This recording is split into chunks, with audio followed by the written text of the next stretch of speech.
Good morning, everybody. On this wintry day in the county of Annapolis, this is a special committee of the whole meeting of the municipality of the county of Annapolis, and we have 4 items on the agenda to consider today. I'll start with the roll call. District 1. Bruce Prout. District 2. Brian Fuzzy-Connell. District 3 is myself, Alan Parrish. District 4. Alberto. District 5 is Lynn Longmire, and she has indicated that she'll be along shortly. There was some confusion this morning as to when the meeting was supposed to start. Some councilors thought it was 10 o'clock. In fact, it was 9. So that's the reason why Councilor Longmire is a little late arriving, but we decided that we would proceed and she would join us when she could. District 6. Alec Morrison. District 7. David Hudson. District 8. Michael Gunn. District 9. Wendy Sheridan. District 10 is Councilor Redden, and we assume that the reason that he's not here right now is because, again, he was one of those who thought the meeting started at 10, and we assume that he will come along in due course. And District 11. Diane LeBlanc. Thank you very much. The next item on the agenda is the disclosure of any conflict of interest that any councillor may be able to foresee at the moment, depending on what's on the agenda. Are there any declarations of interest?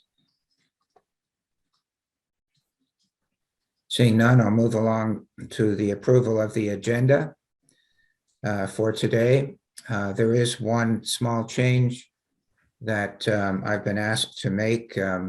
Councillor Morrison has to leave perhaps sometime around 9:30 and wishes simply to make a comment with respect to the Ravenhaven matter, since he likely will not be here when that comes up on the agenda. So my anticipation is that we would do that as the first item under new business and invite Councillor Morrison to make his comments. Are there any other changes to the agenda? Could I ask for a motion to approve the agenda as amended? Councillor Hudson moves, Deputy Warden seconds. Any further discussion? Seeing none, I'll call for the vote. All those in favor say aye. Aye. Opposed? Motion's carried. So the next item on the agenda would be to invite Councillor Morrison to make some comments with respect to Ravenhaven.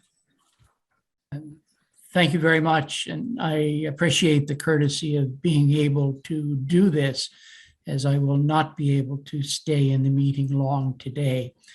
And I simply wish to let my colleagues and residents who tune into these recordings of council that I am full bore in favor of Ravenhaven being utilized to the maximum. It's a county asset. It needs refurbishment, and it needs very, very strong marketing. Thank you. Thank you, Councillor Morrison. We'll move along then to the next item on the agenda, which is the recommendation report regarding Nicktaw wastewater treatment plant capital upgrade. And that's at page 4 of 125 in your package. There is a recommendation that staff has brought before council. Deputy Warden. I haven't received no agenda for this meeting. It was distributed in your slot there at the municipal offices. Nice to know. Thank you. And circulated in SharePoint folders and posted on the website. Okay. Since the deputy warden doesn't have the recommendation, I would invite another councillor to move the recommendation with respect to the Nicktaw wastewater treatment plant. Councillor Sheridan, Recommendation to recommend that municipal council approve additional funding from sewer reserve in the amount of $25,000 to complete the Nicktaw wastewater treatment plant capital upgrade. is there a seconder for that motion? Councillor Connell seconds. Discussion? Councillor Barto? You're muted, Councillor Barto. God, I was on mute. A couple things. It says that approve additional funding from the sewer reserve. And then on the next page, it says gas tax reserve.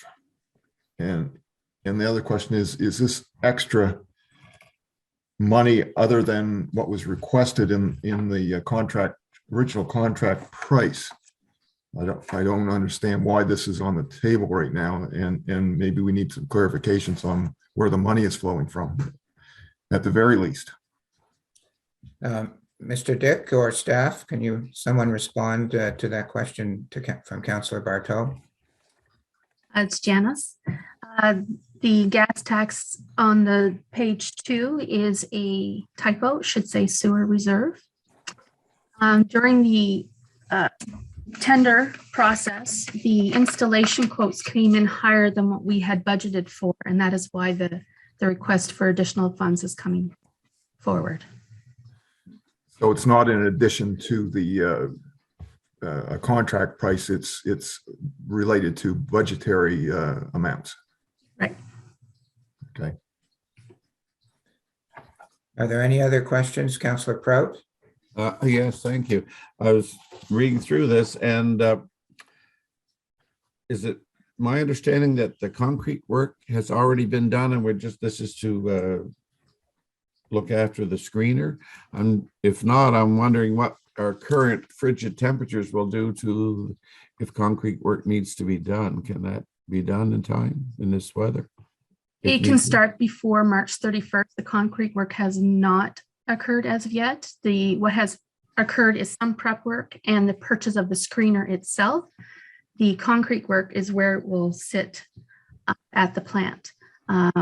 We had received quotes. The one that we've gone with has given us a date of February 9th to hold that quote. And it's substantially less than the other quotes that came in. So in benefit to solidify and keep that price point. That's why I'm bringing it to council before committee of the whole before council in February. There is an ability to get it started prior to when the weather gets a little better. Okay, thank you very much. In saying that, if committee of the whole is in agreement to the recommendation, we will have to hold a special meeting of council after today just to ratify this motion so that we can move forward. Okay, any other questions? I don't see any. For some reason, the deputy warden seems, oh, there he is. Okay. If there are no other questions or comments, I'll call for a vote on the motion. All those in favor say aye. Aye. Aye. Opposed? The motion's carried. And I take it then that the suggestion is that before we adjourn the committee of the whole, we call a special meeting of council today on this topic. Is that my understanding? Could somebody, Ms. Young, is that Yes. what you'd like us to Yes. do? Yes, please. Okay, let me just make a note of that.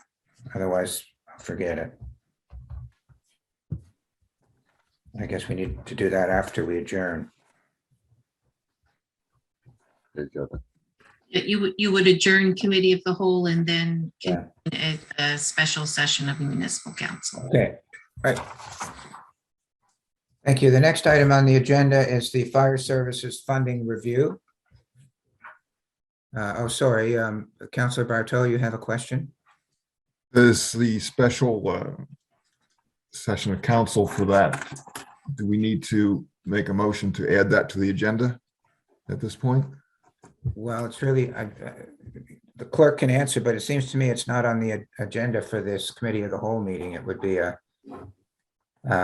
council meeting, and we don't really have an agenda for it at the moment.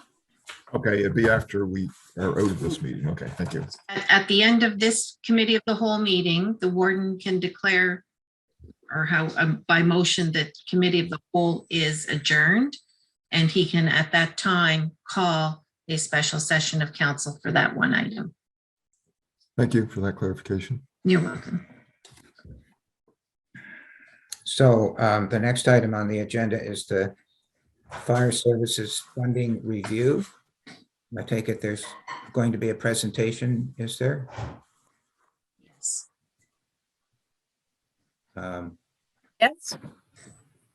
Ms. Mr. Warden, I am going to attempt to do this for the first time, and I cannot guarantee I will be very successful. First, I would preface it before we start the presentation. We did circulate an executive summary in your package.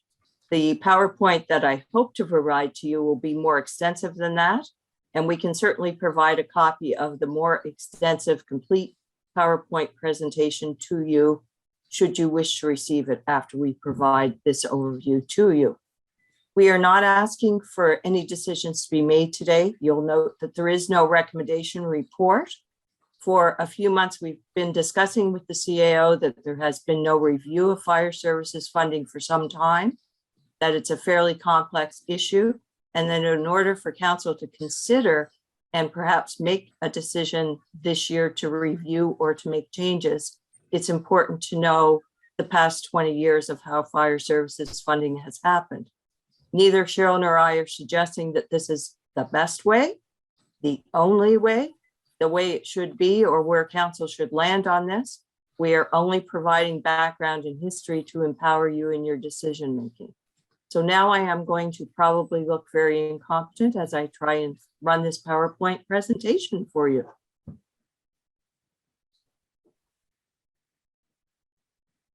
And Councillor Redden has joined the meeting. Okay. Campbell? Can you see this? Yes, we can. Ms. Campbell, I have a question. There's a little bit. Sure. Do you want us to stay quiet while you're giving the presentation? Or if questions come up during the presentation, would you like councilors to ask questions? I'm a grandmother. Quiet never works for me, so feel free to interrupt me anytime. Thank you. Just an overview. Without question, the volunteers in the 11 fire departments that service Annapolis County provide essential and valuable services to residents. It's important for municipal council to understand the rationale used in the past to establish funding formulas so that it can periodically be reevaluated. And as I mentioned earlier, that hasn't been done in some time. So I would suggest this may be something that council wants to do sooner rather than later, perhaps as part of the strategic examination that you're going to undertake in the next few months. Under the Municipal Government Act, municipalities are not required to fund fire departments, but they may provide funding for fire services or other emergency services.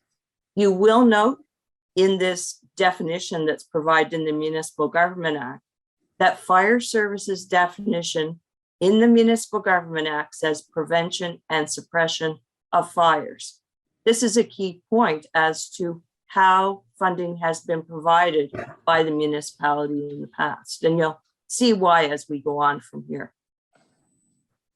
This is just a quick overview of the 11 fire departments that provide service within the geographic region of Annapolis County. Several of the fire departments provide service not only in the county of Annapolis, but in at least one other municipality as well. Most are nonprofit societies. Many are registered charities. In 2002, the County of Annapolis recognized that fire departments were responding to a significant number of emergency calls that were not related to fire suppression. Primarily and outstandingly, the one that was recognized at that time was medical first response. The position of the County of Annapolis and several of the other municipalities was that the province should provide funding to fire departments, excuse me, for activities that are essentially the responsibility of the province.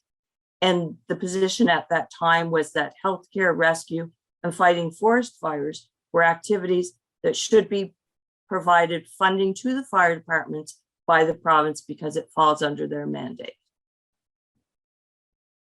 This is just a quick overview of the last full year that I have statistics for.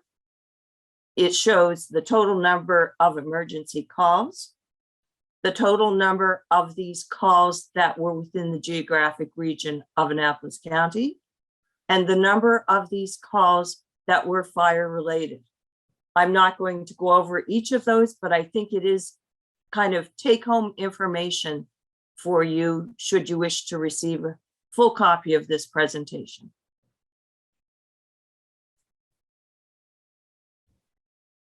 In 2002-03, county staff, primarily the municipal services director and the CAO, undertook a consultative process with Annapolis County Fire Services Association to reach consensus on how funding should be provided. This occurred over a number of months. The towns of Bridgetown, Annapolis, Royal, and Middleton were invited to participate, but they declined. The funding formula developed at that time remains the basis for funding fire departments in the current day. The results of the 2002-03 funding review are many and rather complex. I'm going to briefly review them, but you may have questions because we are getting into some of the key points here. It established separate and distinct operating and capital funding programs for fire services. It identified what services would be funded by the county, and they identified fire suppression and prevention only. It created a baseline for identifying necessary buildings, fire trucks, equipment, and firefighter training to enable fire departments to carry out fire suppression and prevention activities. It drafted multi-year budgets related to agreed upon levels of service up to 2007-08. There has not been an undertaking to develop multi-year budgets subsequent to that time. It established a fire truck purchasing schedule. It identified services that should have cost recovery or user fee services attached to them. In other words, not funded by the county. Primarily, this was first responder, forest fire, and response to motor vehicle accident. The process required annual statistical and financial reporting from the fire services to the county. The fire services registration program was initiated. It acknowledged the need for county-wide mutual aid agreements between fire departments and in some cases with municipalities. It confirmed that the county would directly cover the costs of fire department radio license and a dry hydrant grant program. I'm going to hand off to Cheryl here in just a minute, which is probably a good thing because I'm losing my voice. So I'll go on to the next slide, and then I'm going to hand over the narrative to Cheryl.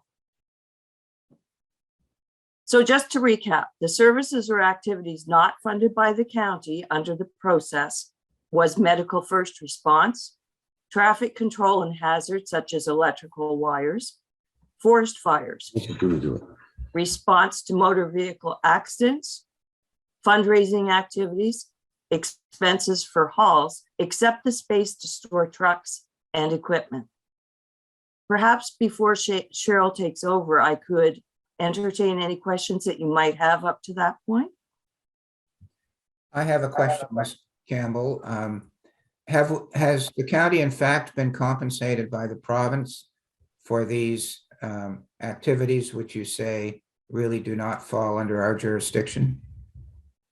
No, any compensation received would go directly to fire departments. So as an example, I believe there's a compensation back to fire departments when they're involved in fighting forest fires.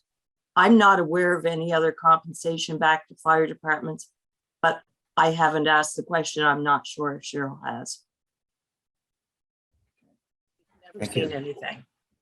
I guess there would be one other thing I would note, and that is the province has in some instances paid for the training for fire departments for first responder medical assist, but they don't provide follow-up funding after the fact, is my understanding.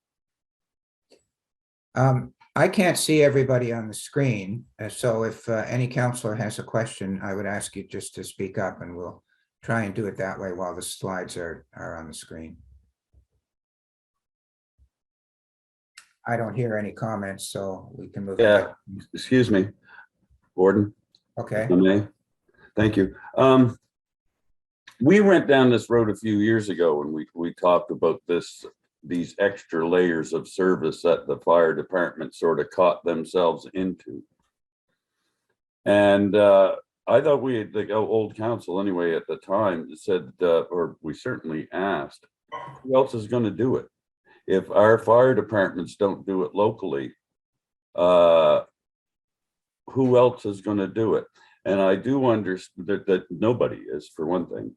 And I do realize that if the government's not paying us for their share of services that the department's providing, if the provincial government's not going to, who else is going to pay the fire departments for it? There really is nobody else. So somewhere along the line, we're going to have to make some sort of adjustment, because it's very important that our firefighters are involved or in all of this. A few years ago, there was a couple of young fellas went and took a fella down who had done away with himself, and our firefighters were there, the ones who helped bring him down, because nobody else does this stuff. So now who pays for that? I think that that in some respects that falls back on us, whether we like it or not. And as well, a few years ago, we gave them a little bit of an increase. I think it was 5%. I forget who might have been here. Diane, you would have been here at the time, I believe, and Alec. We gave them 5% one year and 5% the next year as a raise. That was a few years ago. And I remember the CAO saying at the time, as much as he didn't really want to give them or didn't think they needed much more of a raise, which they were asking for, he also said, my God, they're an awfully good deal for the county, our fire service. So I'll stop there. Thank you. Thank you, Deputy Warden. Are there any other comments or questions for Ms. Campbell before we move along? I do. Okay, that sounds like Diane. Go Yes, ahead. it is. With the numbers that were shown, we had the fire department had 1,059 calls, of which 349 were for fire. So when we're talking about expenses, you said they don't send the expenses or the cost should be retrieved, or they should be billing the province. Is that what I'm understanding? Not exactly. Okay. What so I'm saying is that the rationale of the review that took place back in 2002-03 Mhm. was that the county would pay for fire suppression and fire prevention services. I think it was inherent in saying that there is a role for the county to lobby for provincial funding for fire departments. But I'm not saying that occurred. And if it occurred, I'm not saying it occurred well. And I guess I would say that all of the discussion that I'm hearing in the past few minutes is exactly why Cheryl and I thought it was important to provide this background information. because there are many perspectives on this, and it's not an easy consideration. I do agree with your comments because it certainly is unclear. And it certainly is a reason why I would say that the fire department is looking for more money, which I would say they deserve because they go out there and, you know, put their life at risk to do X amount of things. I'll leave my comments for now on that one. Thank you. And so, Mr. Warden, I would just, I think, add one additional thing, and then I'll hand off to Cheryl here.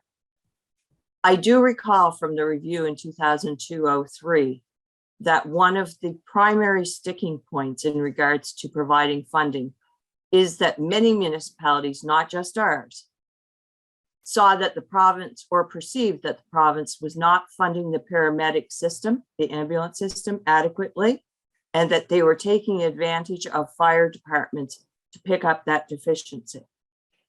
So I would just put that out there in this multifaceted consideration. It's a very complex issue. And I'm going to go to the next slide and hand off to Cheryl. I've Thank got a you. comment. Councillor Connell, go ahead. It's not only the province that takes advantage of the fire departments. I'm not putting all the blame on the province. Nova Scotia Power has a big problem that if there was a telephone pole on fire, the fire department's going to respond. Sometimes they're left there for hours and hours and hours, babysitting Nova Scotia Power's problem. In the province side of it, if transportation went out to babysit Nova Scotia Power, the province gave themselves the power, we can bill them. We could have billed them when I worked for transportation. At a motor vehicle accident, soon as it adds over $500, we get to Department of Transportation gets to bill the insurance companies. The fire departments don't have that leverage. So it's not only the province that's misusing our fire departments. It's Nova Scotia Power. It's anything that our fire departments attend to that's beyond what the county was agreeable on paying for. So sometimes it is the province that takes advantage of that. But like I said, the province itself made provisions for the province to reclaim money for doing certain activities, but they didn't give that authority to the fire department. So the fire departments can spend 10 hours at an accident scene, maybe longer if it's a death on the highway, and they have no recourse except for the county to pay for their time and their provisions. $500, couple half tons and a couple supervisors standing on the job for a couple hours is $500.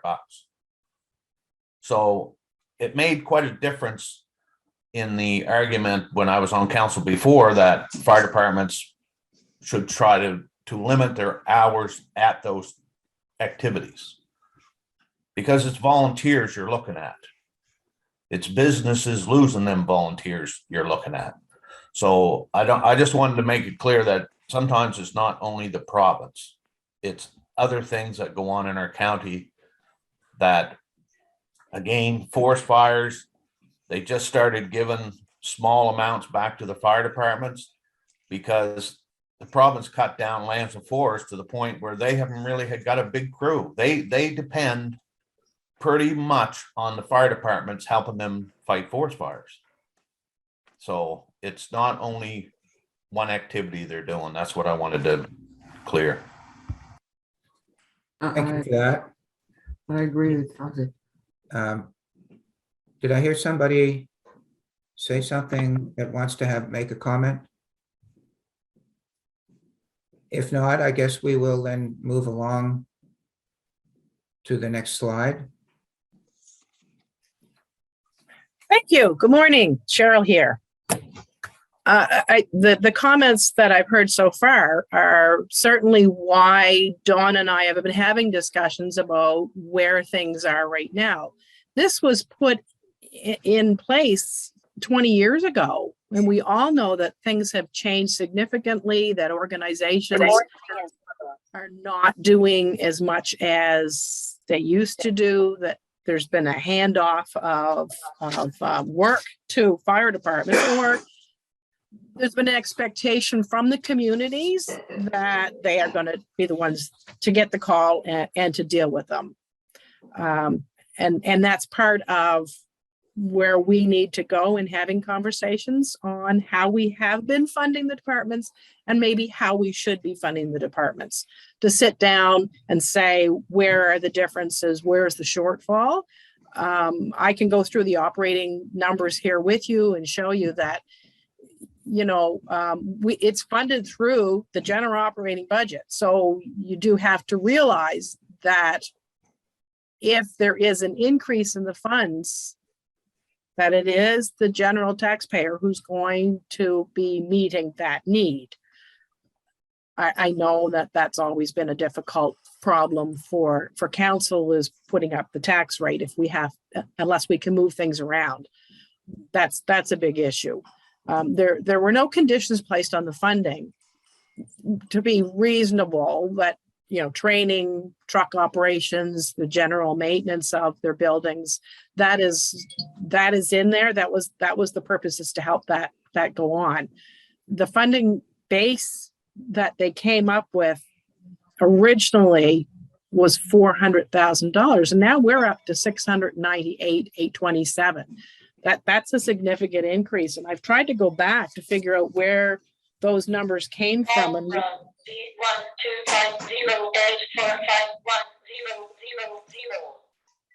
Get some feedback from something. So significant increase over these years, and we need to determine by having these discussions how to proceed.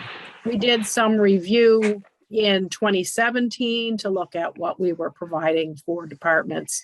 So, there's just been so many added items. For example, now the province's mandated municipalities were required to cover the cost of workers' compensation for firefighters. We have really just begun with that. We don't know what impact that may have on our budget as time goes on. And if there are claims being submitted by fire departments, we will see that result in our fees. And that's pretty hard to determine in our budget where that's going to come from at this point, because we won't know what kind of an increase workers' compensation is going to add to our bill that we receive. Next slide. May I ask the question? Certainly. Yeah. Without this is Dave Hudson. Without going into a lot of detail, in 2003, 2004, the base funding year of $400,000. What was the base? How was that calculated, on service area? Or I don't need someone to go into a lot of detail, but there must have been some basis for determining that funding. There was. I have reports on how that was all put together, but basically, when the department sat down with the county, they determined what they thought they needed for services. So they knew that they would need, a pumper and a tanker, and some departments had a utility vehicle. They based their numbers on what they thought their annual funding was going to be required for each department.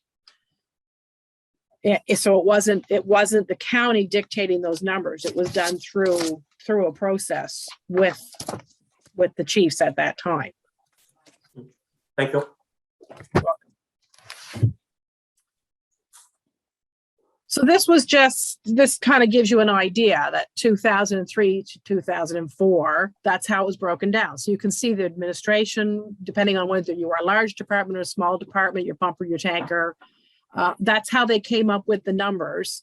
In 2011-12, when we were getting to the point that maybe we needed to do an audit of what services were there and what costs were, you can see that the numbers have changed. They had gone up at that point, and we have subsequently, you'll see that we have given an update as well. But these are your main items. And if you have any questions on that we are providing monies for, feel free to ask.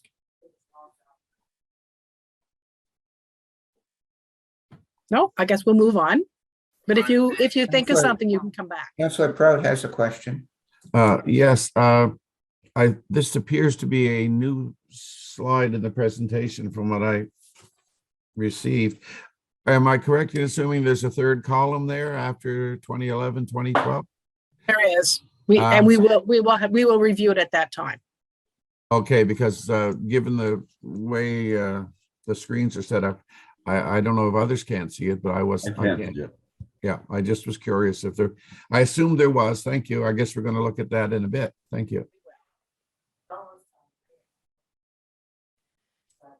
So we also want you to understand that because some of these departments are being funded by other municipalities, there was a percentage of the cost sharing reviewed with Middleton, Bridgetown, Annapolis Royal, and of course, Kings, Digby, and Queens, who also provide service. So when we are looking at the funding that is provided to them, it is based on that calculation that was agreed to, that we would look at 80% for administration, utility trucks, and training for Annapolis Royal.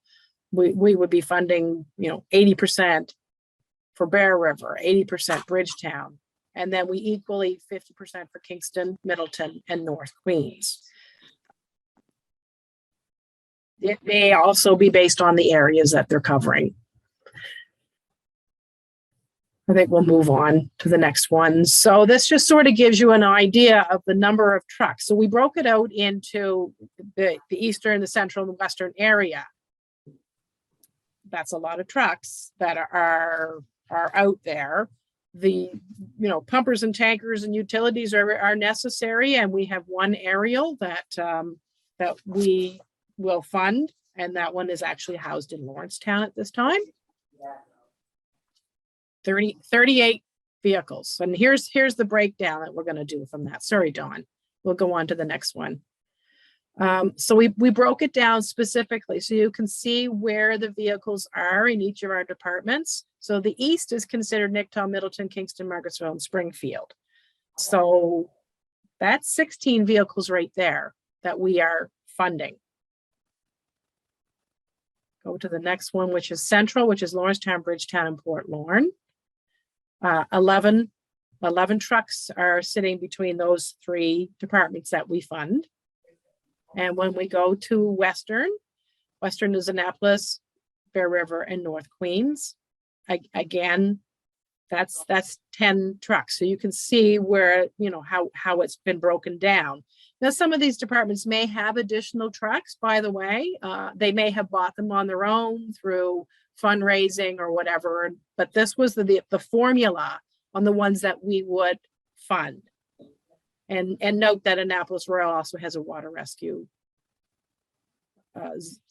Zodiac, I believe, is what it is, in that he can put in the water when necessary if something comes up along that lines.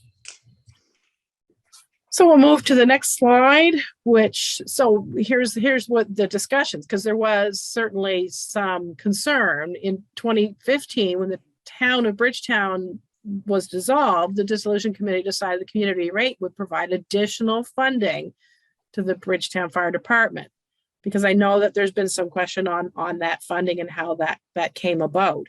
So what we were originally paying to the town of Bridgetown was added to by what the dissolution committee had said that we needed to additionally fund. In 2017, the CAO agreed to increase the number of firefighters eligible for operating funds in each department. It wasn't a significant increase, but it certainly did make a difference to each of the departments, that we recognized that the number of firefighters and the cost for those firefighters for their equipment. So, and an outfit for them, a breathing apparatus, things that come along with the costs. We we agreed that we would increase the funding based on the number of firefighters that were eligible. Next slide. Yes, may I ask the question again? Oh, Certainly. I guess you're at that. Okay. No, I'll hold my question. So now this is the update. So up to our current year, these are the amounts that are being paid to each department based on the formula.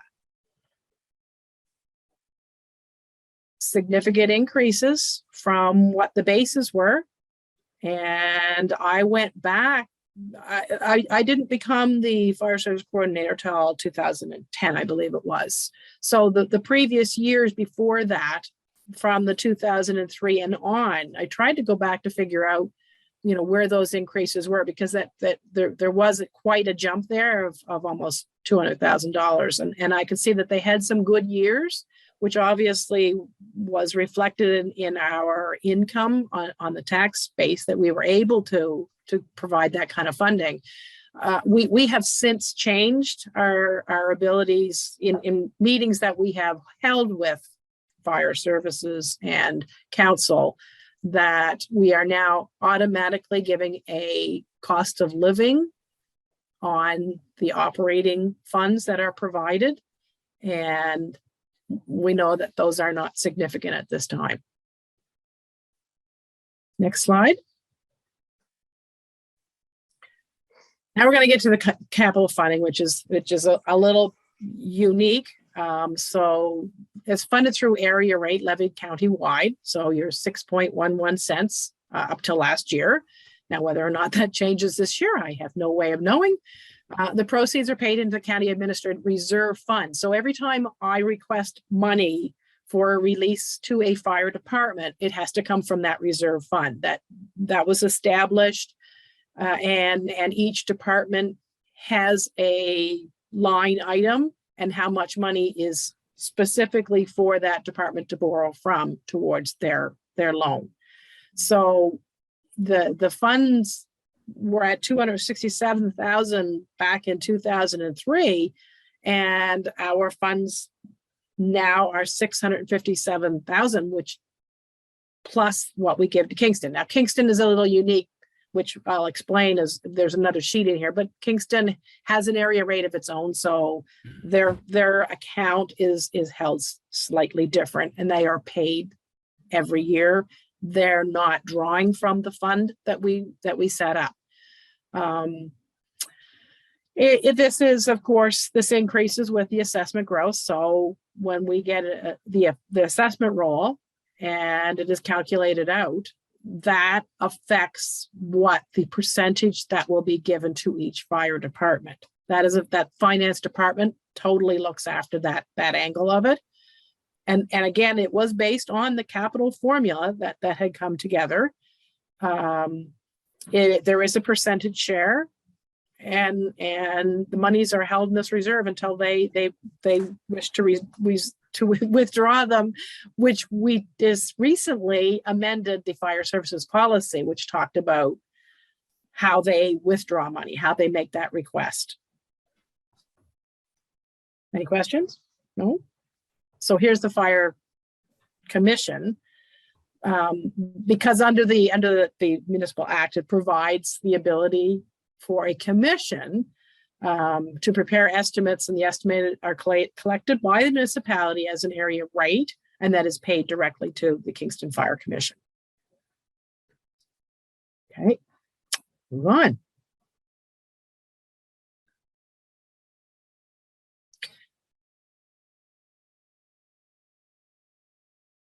So as we discussed, the policy that we just revised, that is based under the Municipal Government Act, that says that's what we can do, and that's how we fund them.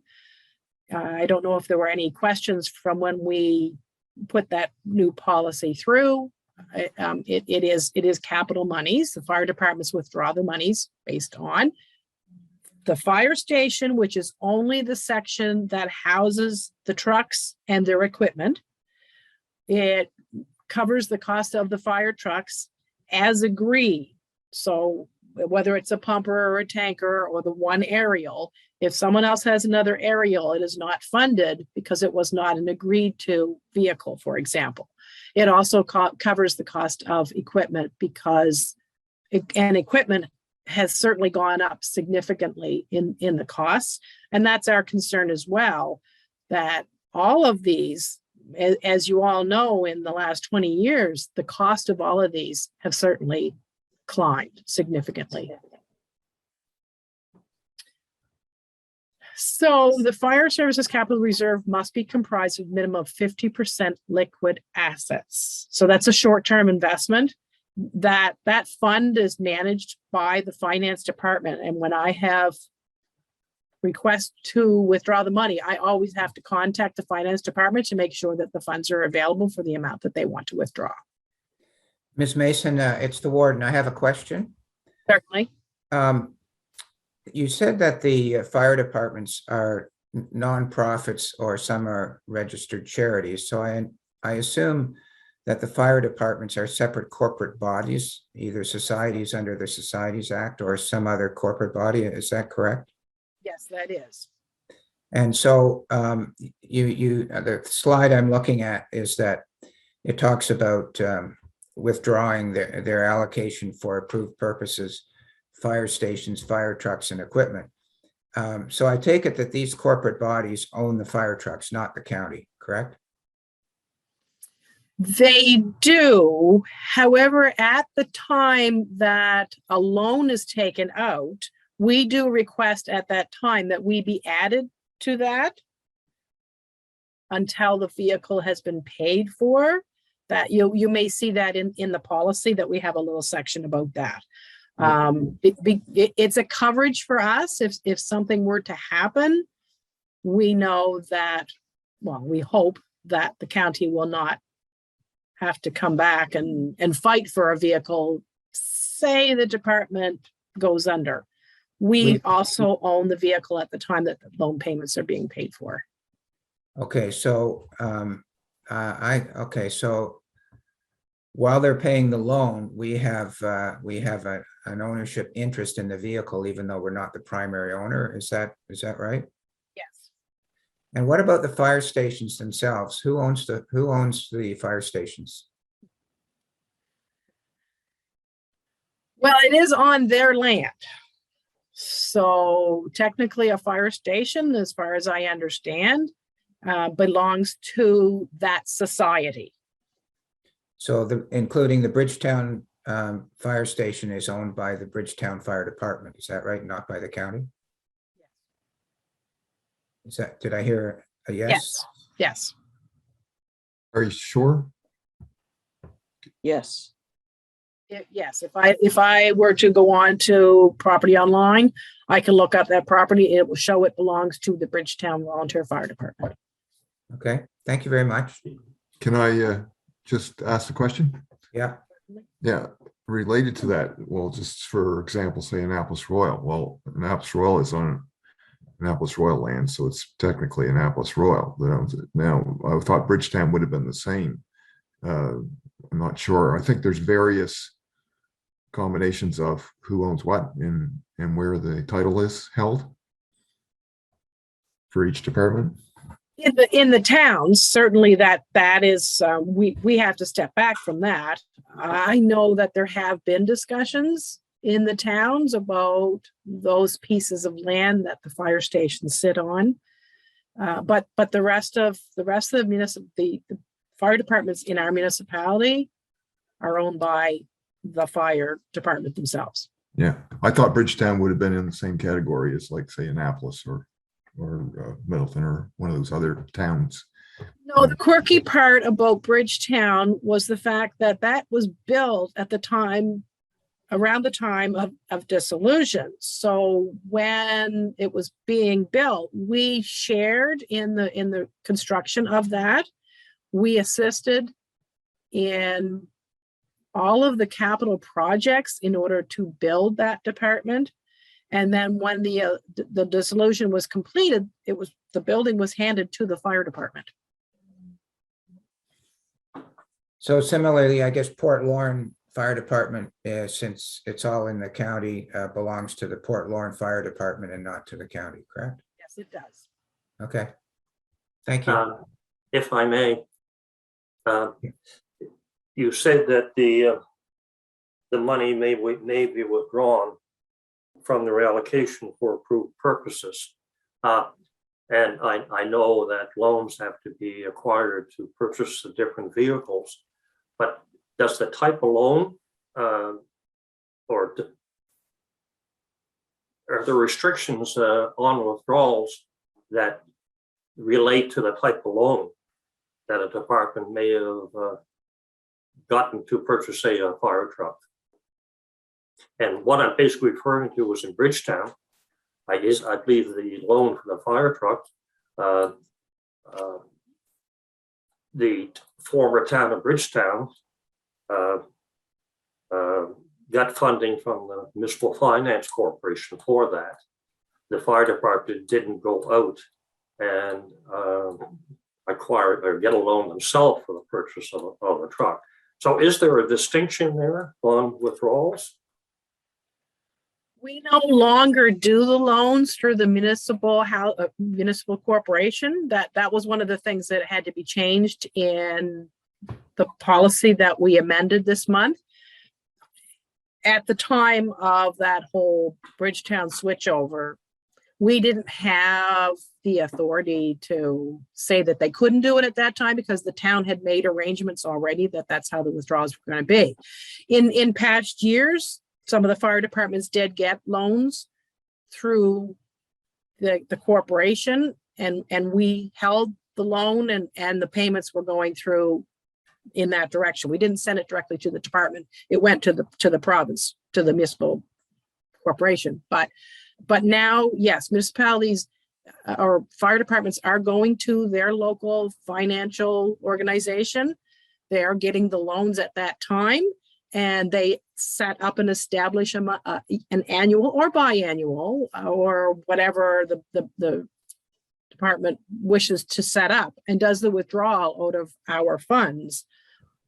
And that is what goes through on a basis of payments to those departments.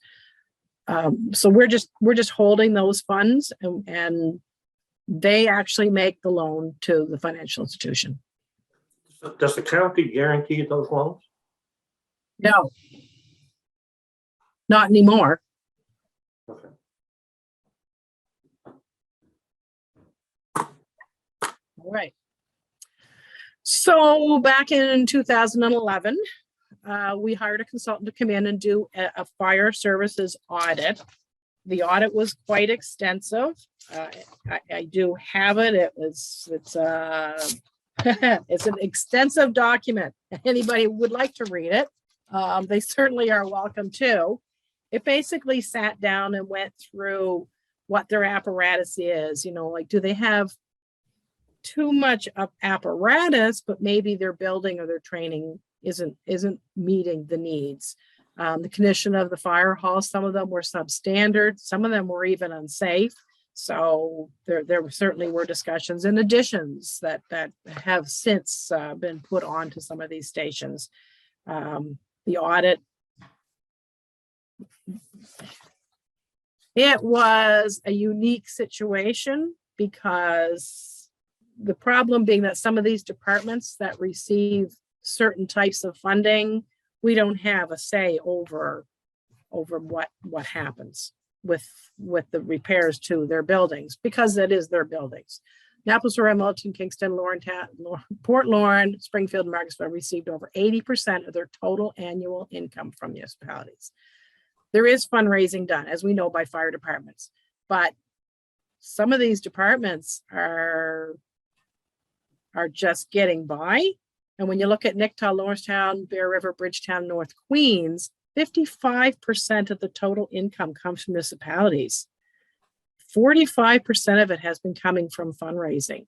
That being said, annually, there are opportunities for departments to apply for assistance funding from federal or provincial opportunities.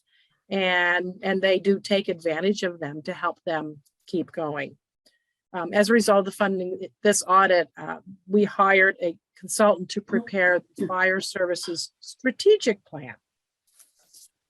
So Cheryl, can I ask the question? It's Wendy Sheridan. Yes. In regards to the Bridgetown, isn't that included in their area rate as opposed to fundraising when you had that other slide on there? You included Bridgetown with the fundraising, but I'm thinking that theirs is included in their area rate. They do have an area rate. We still fund them to a significant amount. Yes, I know There we is- fund them, but Yeah, so Their there is area a rate. portion.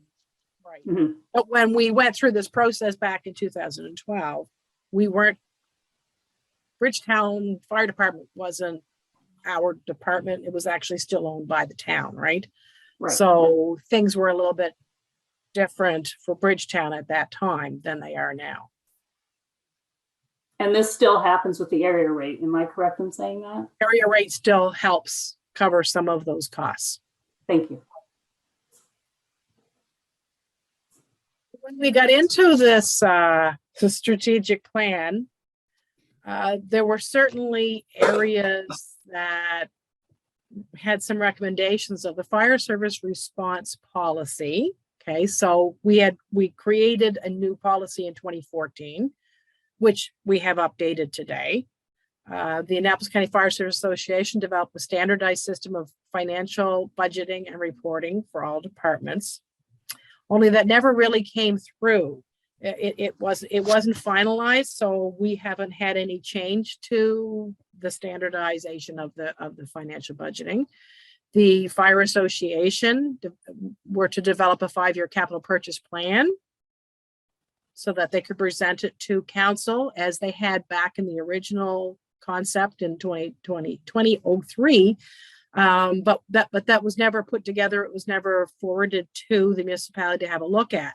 We had a nice 20-year outline at one time, so we knew what departments were going to be looking for funding for their trucks. So it kind of gave us a heads up to know that they were becoming soon looking for funding. This kind of fell between the floorboards, and we have not seen a list of necessary purchases. Now they just kind of come in from the department as they find that it's necessary for them to replace trucks. Now, we do understand from conversations with the fire chiefs that the insurance companies will only cover vehicles for 20 years. So if their trucks have expired at 20 years, we can pretty much be sure that they're going to be looking for funds to replace that truck. Cheryl, it's Councilor Redden here. I have two questions. One's going back a little bit, and I've kind of like you go on to see if you explained it, and it's not really coming up. They talked about them being haul and training rich and equipment poor. And I'm guessing they're saying that it's haul poor because they're not housing equipment adequately or properly with appropriate amount of space. But was there a metric they were using to determine like equipment wealth, like equipment required to do their job or equipment? I'm curious. Cheryl, think, could I jump Certainly. in on that? Cheryl? Sure. The simple answer to that, Councillor Redden, is yes, but I think we would have to provide you with a copy of the plan to show you how that was done. It was a fire services person who actually came in and did both the audit and the strategic plan. And it did a comparison with other similarly placed fire services, particularly in this province. So the simple answer is yes, but there are several moving parts to that. So it was a comparison to similar departments in the province, but not on the actual local requirements for equipment and training and water supply and stuff like that. Yes, although I would say there was a circumstance where one or two of the departments had more trucks than they could house in their fire hall. So that was pretty obviously picked out as being inadequate. Yeah. And then the second quick one, just because you just mentioned it there, Cheryl, and maybe I'm getting ahead of you. That 20 years, is that the insurance companies will only insure the truck for 20 years? Or is that the ULC rating on the fire truck runs out at 20 years, and so the insurance company then won't give the insured local area a credit for that truck being a usable truck? Not that they can't still use it to actually put out a fire. It is a standard for the insurance company to not continue the insurance on a vehicle that is 20 years or more. But certainly we do know that some of the departments are running vehicles that may be more than 20 years, understanding that some of these vehicles haven't been used as much as others, and maybe they can get a little more time out of them before they have to be replaced, because they are so expensive to replace. And in some instances, you may see that when requests come in, they may be replacing the chassis, but the tanker that goes on top may be able to be taken off the old truck and just put on a new chassis, because it's the chassis that maybe doesn't pass. Ms. Mason, I have a question. I'm looking at the screen in front of me about the Annapolis County Fire Services Association developing financial budgeting and also a capital purchase plan. And I assume that the Annapolis County Fire Services Association is an association of the fire services that provide fire services in Annapolis County, correct? So it would be made up of the, I'll call it the chiefs of the various fire stations. Is that correct? Is that what that association is? Yes, the association is all the chiefs, and they actually elect a president and vice president and secretary treasurer to that association, who can act on behalf of all the fire departments. So normally they are the people that come forward to ask questions. So my question is, if these people are going to be, if this strategic plan is going to move forward, since it's not completed, and the county receives presentations from the association, is there an expert out there, a fire services expert that the county would retain in that circumstance to advise the county as to what's an appropriate financial budgeting in the circumstances and what would be an appropriate capital purchase plan, rather than simply leaving it to staff, perhaps, to respond to the application? I know if I could compare it to when Nova Scotia Power applies to the Utility and Review Board for increases in their rates, the Utility and Review Board hire an expert to respond to Nova Scotia Power. And I just wondered, similarly, if there must be some, I would think it's a specialized skill to know what an appropriate financial budgeting is for a fire department and what an appropriate capital purchase plan is. And so my question is simply, is there an expert out there that's available if we decided that we wanted to retain an expert? I suspect we could call a request for proposal and see whether or not there is an organization similar to the company that came forward and did the audit and the strategic plan. What we have done in the past is, based on what the agreement was for how we were funding the department, what we are looking for is a standard way of each of those departments providing us with the information on their budgeting, using the monies that we give them in the areas that we have allocated for funding. If we were to look at an expansion of that or a change on how we provide the service, it might be advisable to bring someone in who can kind of be a mediator between the county and the association as to how that maybe should be put together. Thank you. Normally it is me looking at all the financial budgeting. Thank you. Again, if I may, going back to the previous slide, I don't mean to sound critical here, but has the Annapolis County Fire Service Association basically not met their requirement to provide yearly capital purchase plans? We've had extensive meetings. We have met in the past with the association. It was sort of something that just kind of fell by the wayside, that based on the strategic plan and the audit, that just never seemed to come forward.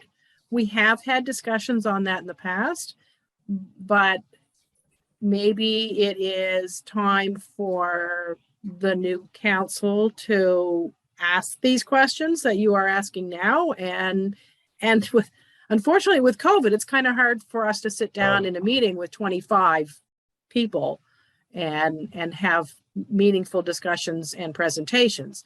I do note that we do have Mr. Lockett with us, who is the vice president of that association, with us today. And so he's listening keenly, I suspect. And when we are able to hold a better meeting with them, and let's flush out some of the items that were in that plan that didn't get actioned, maybe that is something that we could work towards.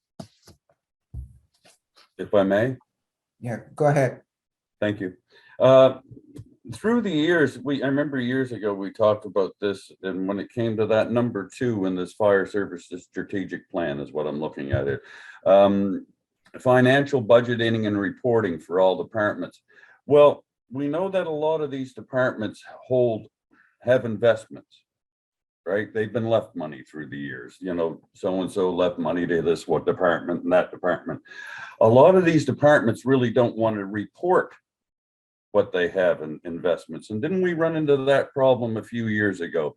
And that's, you know, some of the fire departments were reported to give their financial statement on a piece of almost napkin paper, I've heard years ago, or, you know, paper towel almost. This is what we have, this is what we have, and that's it, don't ask anymore. So I understand that, because, you know, what they have might affect what they get.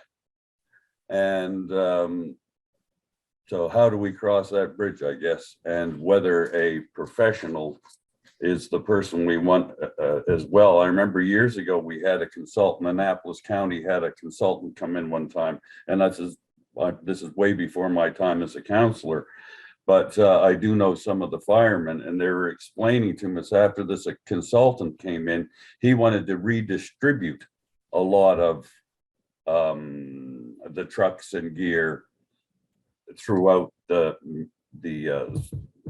different departments.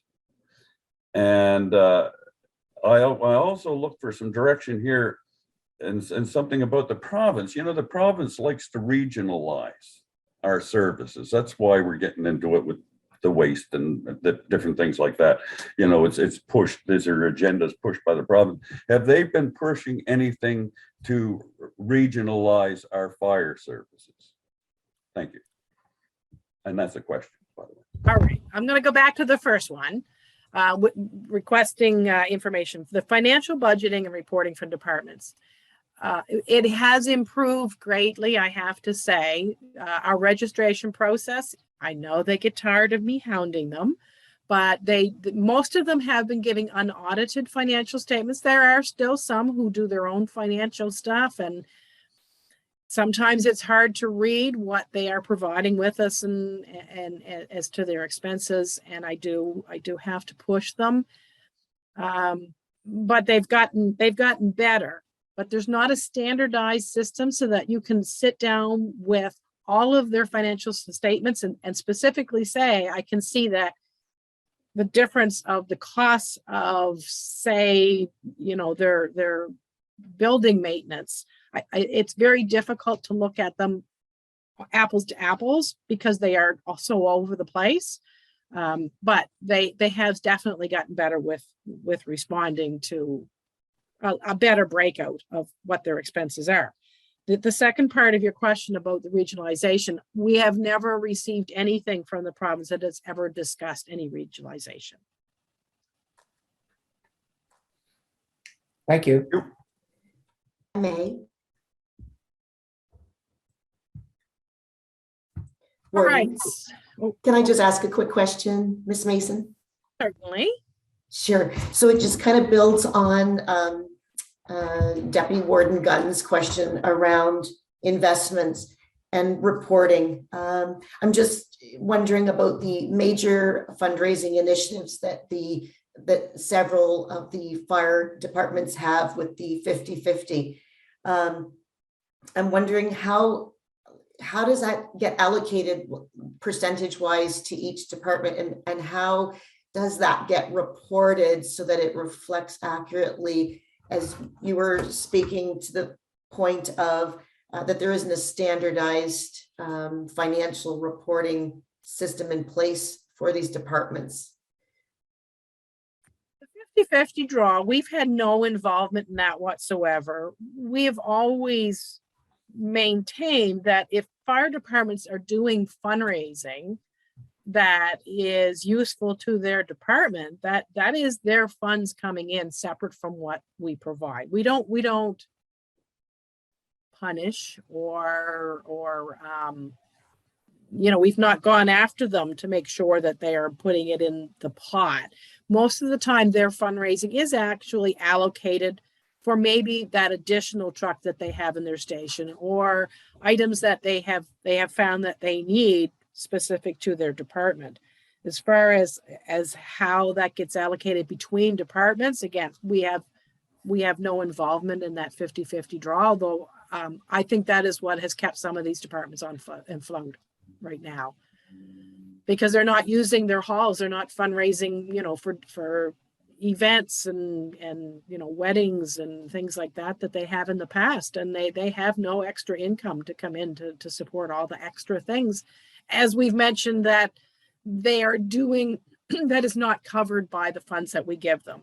So if they need a new Jaws of Life, those funds are probably allocated in order for them to purchase the equipment that we don't support. Okay, thank you. But no matter how you look at it, they have to claim the income and show the income that they've received, correct? It does. It comes in as fundraising on a line item. Right, okay. I have a question or a statement or something on insurance.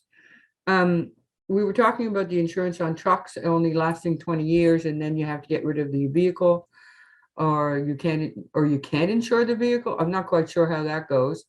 And I know it's probably just a standard thing across probably Canada, that 20 years for a truck is the last call. But as you were saying, there's a lot of these trucks that have very few, they don't go by mileage. It just goes by years, correct? Yes, that's correct. Okay, so being that we still have some of those in use, how does that affect us? That'd be number one. And then number two, I've been listening about the workman compensation that they're looking for us to be participating in or covering for the firefighters. And I look at that, and not that I have a problem with that, but when you provided numbers, and the numbers that were provided show that, our firefighters do a lot of work for different other departments, that it be for paramedics, or that it be for the government, or for the power company, or for whomever. I find that when we look at those numbers, for a county to be paying full workman's compensation for all these people, these firefighters, I should say, is asking a lot. I think that we should question that one specifically, because it should be coming across from a lot of different partners that need the help of the fire department. that's just a thought. Now, I don't know how anybody else is thinking about that, but I'm going all around with these numbers and the ask that's being given from the government for us to cover, but they're part of these numbers. I'll leave it at that for now. Yes, if I may just ask a question related to the last question. And you talk about insurance coverages. I know we've spoken about vehicles. We've spoken about vehicle insurance, but do departments cover other types of insurance for their firefighters? Some of the departments do have specific policies that is also covered for their personnel. Some departments have not included that in their insurance coverage. The departments have gotten together and have gotten one policy. I think there's 6 departments. So it covers the fire department, the building, it covers their trucks, it covers their personnel. And by doing that, they have come up with a lower insurance rate, which I think has made a big difference for some of these departments that would not have had that kind of coverage in the past. The WCB, just to kind of touch on that quickly, there is a minimum amount that the municipality pays under workers' comp for members. So it's not a full on amount for 350 firefighters. It's a smaller amount, but it still gives them some coverage so that if something were to happen, there is something for them to come back on.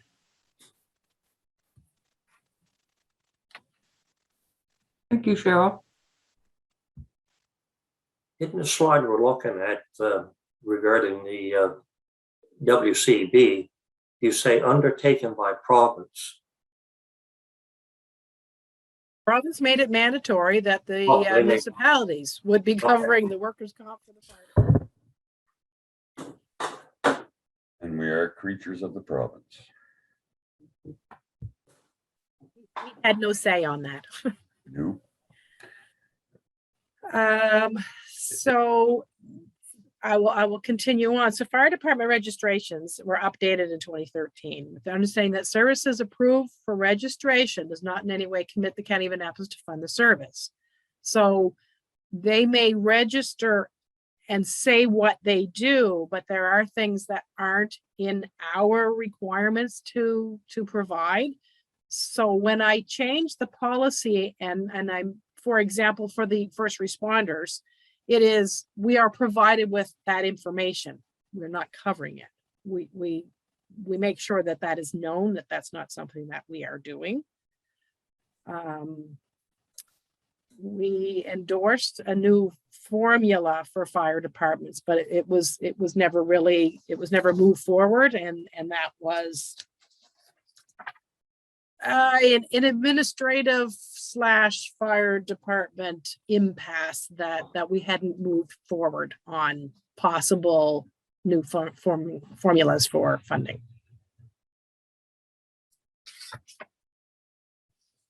So we definitely have some continuing issues that we have tried to work through. So annual statistical reports, the reports that we receive from the association, and that's normally done in February, provides us with some very basic information, which we did provide in an earlier slide that shows that how many calls they do in Annapolis County, and then how many are fire related. I have not received a substantial breakdown as to what those emergency calls are. So, that's certainly something that I think, we need to move forward and ask for a little more information as to exactly what that statistics is that they're giving to us. The financial reporting, as I said, some departments are very good. They give us unaudited statements from their auditor, and others are doing their own books. So the reporting is not the same. The fire service provider registration, we changed the dates in the new policy because it was taking almost 6 months for the registration to be completed.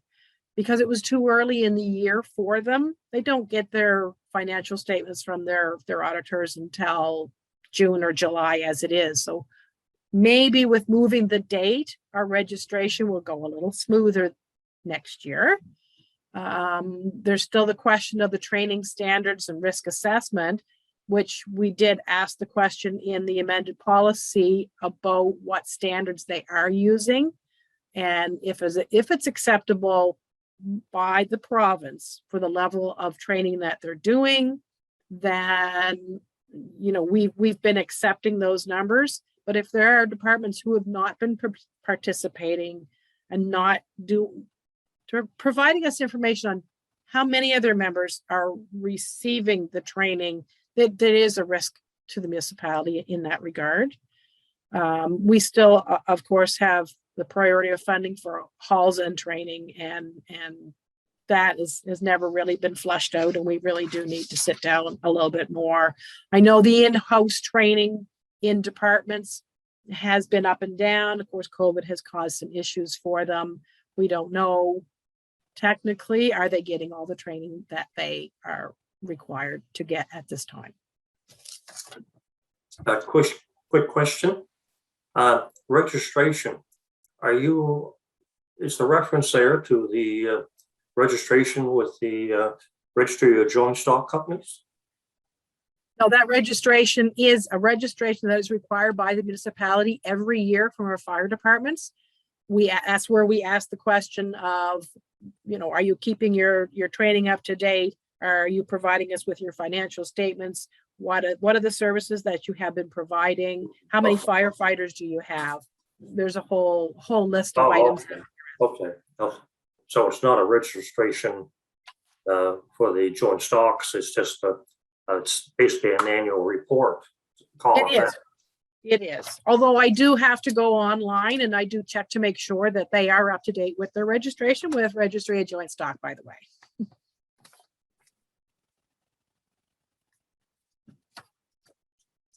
Right.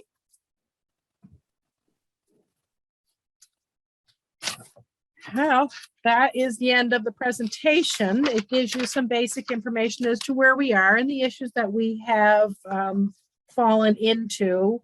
We need to get back at the table with the fire departments. Thank you very much, Ms. Mason. If I could, I'll invite any questions or comments. I've got one I'd like to make, and then I'll go to the others.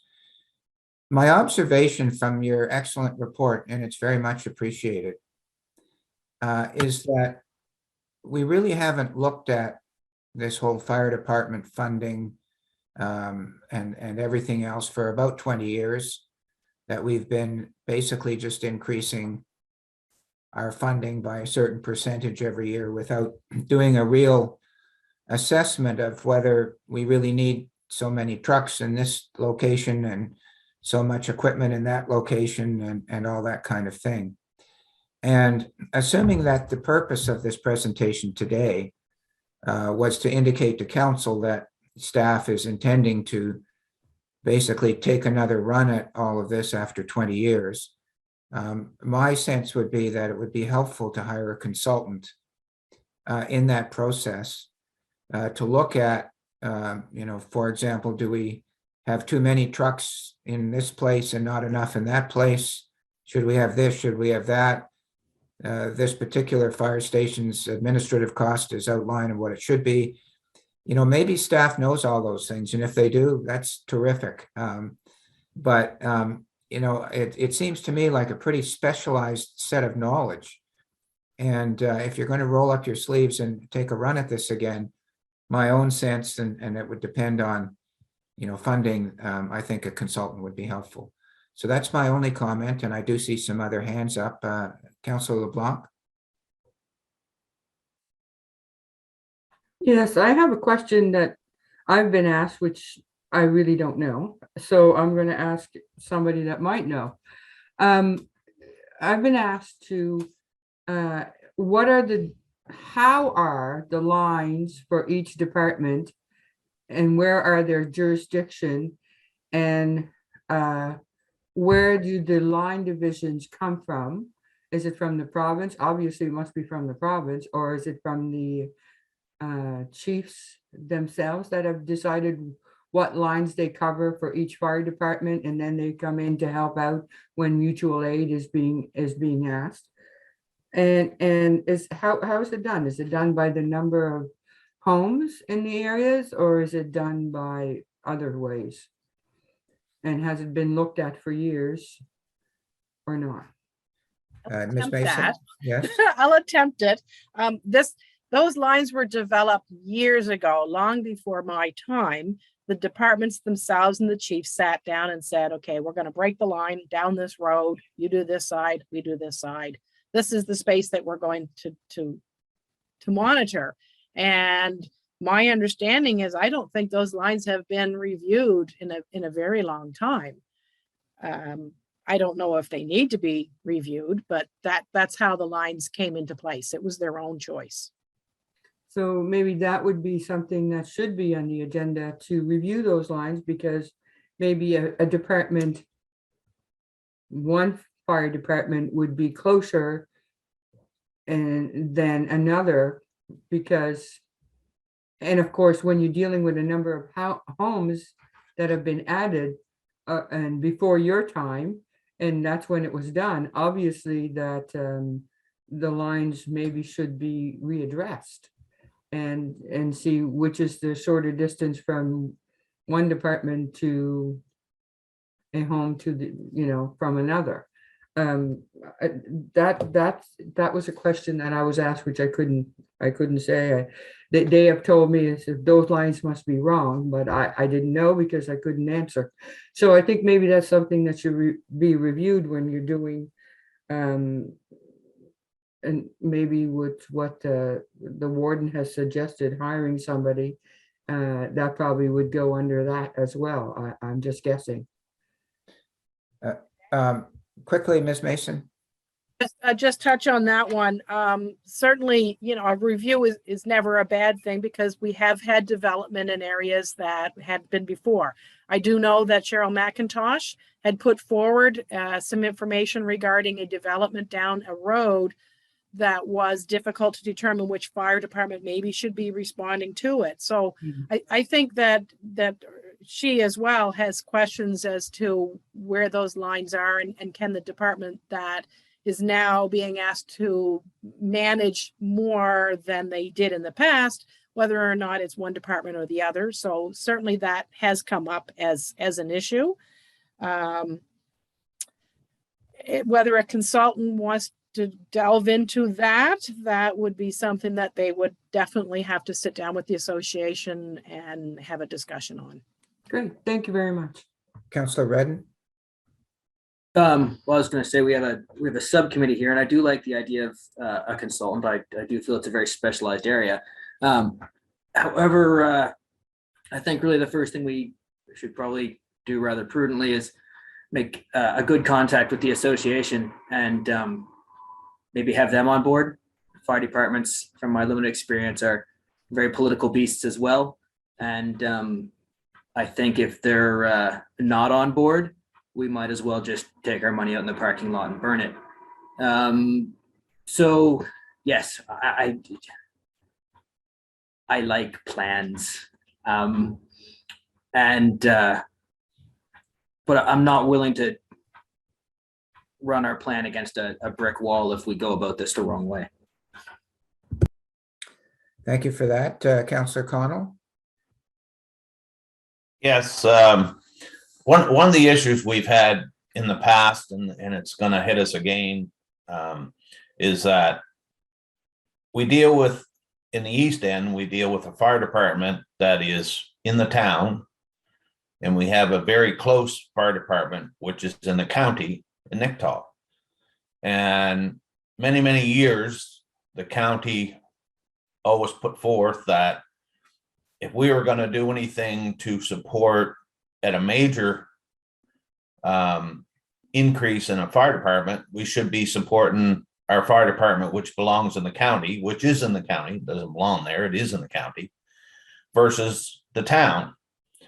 But we got to realize that many of the volunteer firefighters that sit on department in the town of Middleton live in the county. So they're residents of the county, but they are volunteer firefighters on the town's fire department because the town does support some of the surrounding areas on the outskirts of Middleton. So it's a different issue that we face with them two fire departments other than all through the county, because all through the county, the fire departments are adjusted apart from each other. We haven't got a fire department on the outskirts of Annapolis Royal because we use Annapolis Royal. So there is some difficulties there with the how we look at the two fire departments in the East End. And I know that Middleton over the years wanted to expand their boundaries because again, that has a little bit to do with the formula on how the firefighters are or how the fire departments are funded.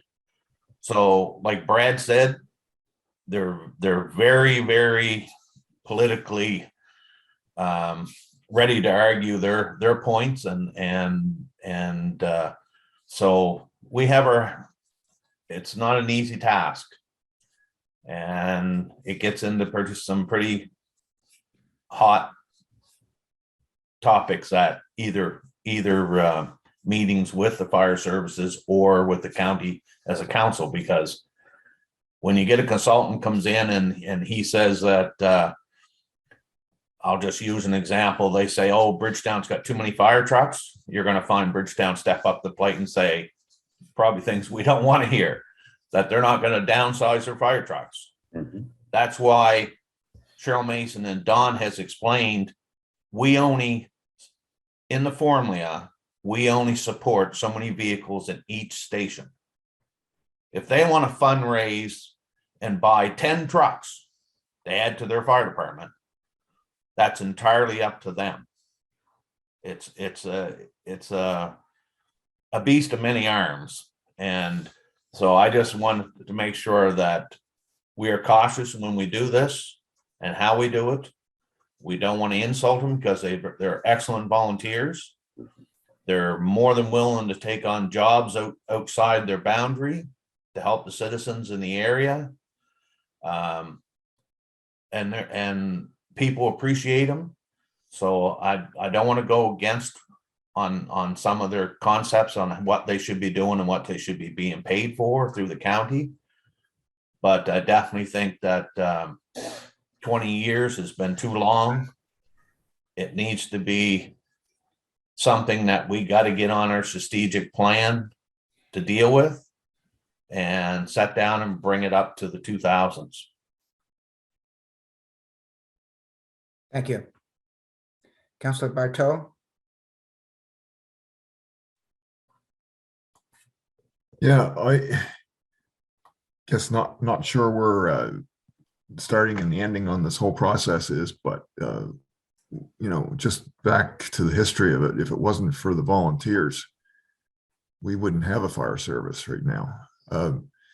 There's different levels of bureaucracy and service within that service. You look at the volunteers that are willing to put their life on the line to get out there. You're also looking at the business owners that are saying, you can go and I'm still paying you your wage, but you go help the county. So there's a lot of behind the scenes that does not get recognized as well. This might not be comments all related to funding, but I think they have done a pretty good job of getting us to where we are and maintaining that service, and that we want to be sure that we don't try to, or in part that we want to micromanage. I think that's the worst thing we could do. There's it's not a simple, clear cut down the line. I think we need to definitely review, the funding and what to current standards, if it's been that long since it's been reviewed, but not get into a micromanaged situation. Thank you. Anybody else on this topic? Councillor Sheridan? I too agree with the other comments that micromanaging is not our job. Like, these are excellent volunteers. They're doing it very well. It's worked for how many years? So for us to step in and start doing something that they don't want us to do, I don't think that's the route to go. And I do appreciate all of what they do, because they're amazing volunteers, and they deserve a lot more credit than what they're getting. Thank you. Thank you, Councillor Prout. Thank you.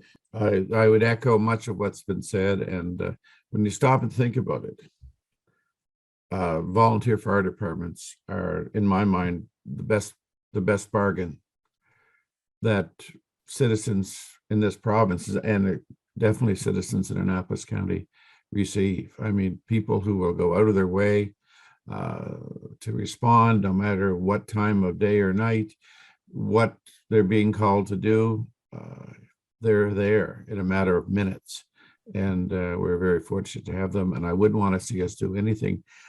While I do agree with Ms. Mason that we need to update this, I think, as Councillor Redden has said, and others, we need to tread softly and do it in a very amicable way. Thank you. Deputy Warden? Thank you. I think I'm on, I'm unmuted, yes. Thank you. And just to reflect what a lot of the others are saying, these are volunteer departments. No one's paid. They get a little stipends for maybe gas, the chief, or they get some registration. They don't pay for their car registration. They don't get much. And they're not like municipalities. They're not creatures of the province. A municipality is simply, we do what the province tells us we have to do. That's our job. We're a franchise. And, if we get a consultant in and the county starts directing the municipalities of what they're going to happen to their assets and one thing and another that they raise the money for in a lot of cases, you're going to have a lot of firefighters jump ship. They're going to find something else to do, volunteer with. I'll leave it at that. Thank you. Councillor Hudson? Yes, I echo a lot of the comments that have been made regarding the importance of the volunteer fire departments. It appears to me from the presentation that there's been a lot of many things that have been left undone, and I guess I'm in full agreement that using the warden's praise, we need to take another run at this. Other than that, I would make a suggestion that council invite the executive of the association to come and make a presentation to us, just so that we know where they're at. We're talking from our perspective, and I think we need to speak to them directly so that we know what their perspective is. Yep. Thank you. Any other comments? Seeing none, I want to thank Ms. Campbell and Ms. Mason for an excellent presentation. And not just the presentation, but I thought that your responses to the council members' questions were forthright and knowledgeable and very much appreciated. So thank you very much for this. And I'm anticipating that staff will now go back to the drawing board and take into consideration the comments from council, and these matters will come back to council in due course. Thank you. So on that, we'll take a 10-minute break. We'll come back a few minutes after 11, if that's all right with everybody. 10-minute break. Mm-hmm. Thank you. Move ahead.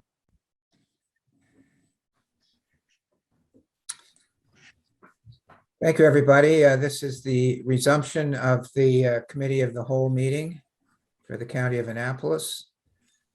We've gone through a couple of items on the agenda. We're now at the draft Annapolis County Accessibility Plan. And I understand that Ms. Ryan will be making the presentation. Yes, I am. I'm just trying to share my screen and find my file. So thank you. Just bear with me for a second here. I've only ever done this once before and I found my files no problem. So yeah. And if Dawn is next door, she could just give me a hand here. I actually don't have a whiteboard, iPhone. Can't find my files. Ooh, just ooh. Okay.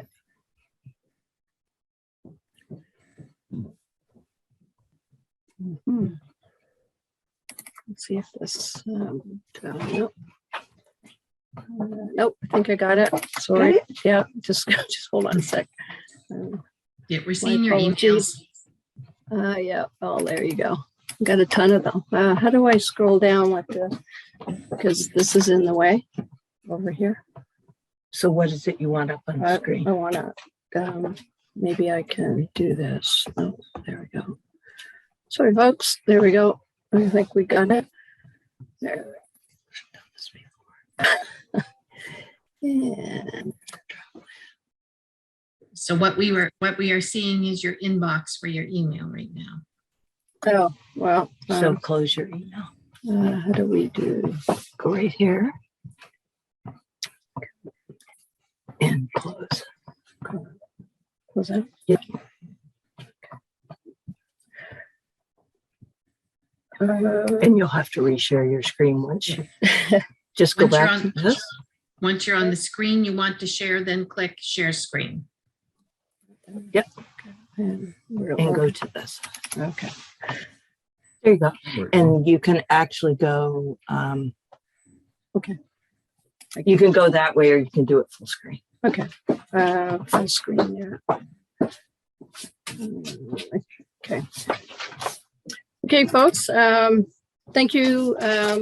Thank you for the opportunity to present to the committee council the Annapolis County Accessibility Plan, the first one for the county. And I will say is what our expectation today is presented to council in general. You've received a copy, probably you received all of it. It may not look like that in the end when it goes to the province because it won't have all the appendices. But today we would like your feedback on the plan. And then what we would like to do is we'd like to come back in February for you at a council session to approve the actual plan. But at the end, I'll give you the details of that. So just to give you an overview here is the province of Nova Scotia did legislate that all municipalities and units must have accessibility plans, and they must have over 50% of persons with disabilities on these committees. And the municipality did create did do that, and they also have to have a process for implementation and evaluation towards the mandated timeline to which is the province has set 2030 to do that. The county requested and received a one-year extension to April 1st, 2020. That was due to COVID-19. So. I'd like to introduce our Annapolis County Accessibility Advisory Committee. Council approved that committee back in June of 2021. Our chair, John Smith, he is on the Zoom call today. So welcome, John Smith. And thank you for joining us. If you have any questions, you can direct them at the end to both myself or John. The whole committee has worked very hard to meet all the criteria to get the public presentations done or a public process. We have John Smith as our chair, Christine Gard is our vice chair, Kaylin Lloyd, Brenda McDonald, Lester Bartson, Catherine Jean Boise, Timothy Atkins, Christina Tina Hiltz, and then I'm the project lead with it, and our ex officio is our warden, Alan Parrish. The disability defined, disability is a provincial definition, if I may say. It is a definition of physical, mental, intellectual learning, sensory impairment, including any disability from a mental perspective, episodic disability. It basically any barrier that hinders individuals' full participation in society. So province is trying to change that. Municipalities are important partners in order to make that happen. So that's sort of the definition that the committee accepted. It is basically the provincial one.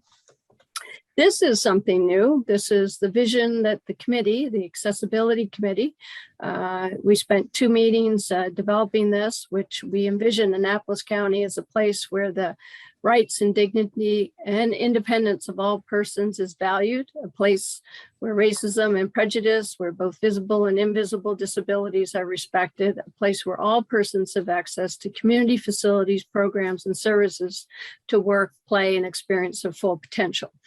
So that is a vision of which we want council to approve as well. We think it's extremely important, and all plans is what we're starting to see across the province are having very similar vision, slightly different, but they are based on the public process and what we've heard from each other as well. So the areas of focus they are provincial areas of focus that we've done. There are 5 of them. They are, I could go through every single one of them, and I will. Is information and communication. This is a section where education and awareness will be included.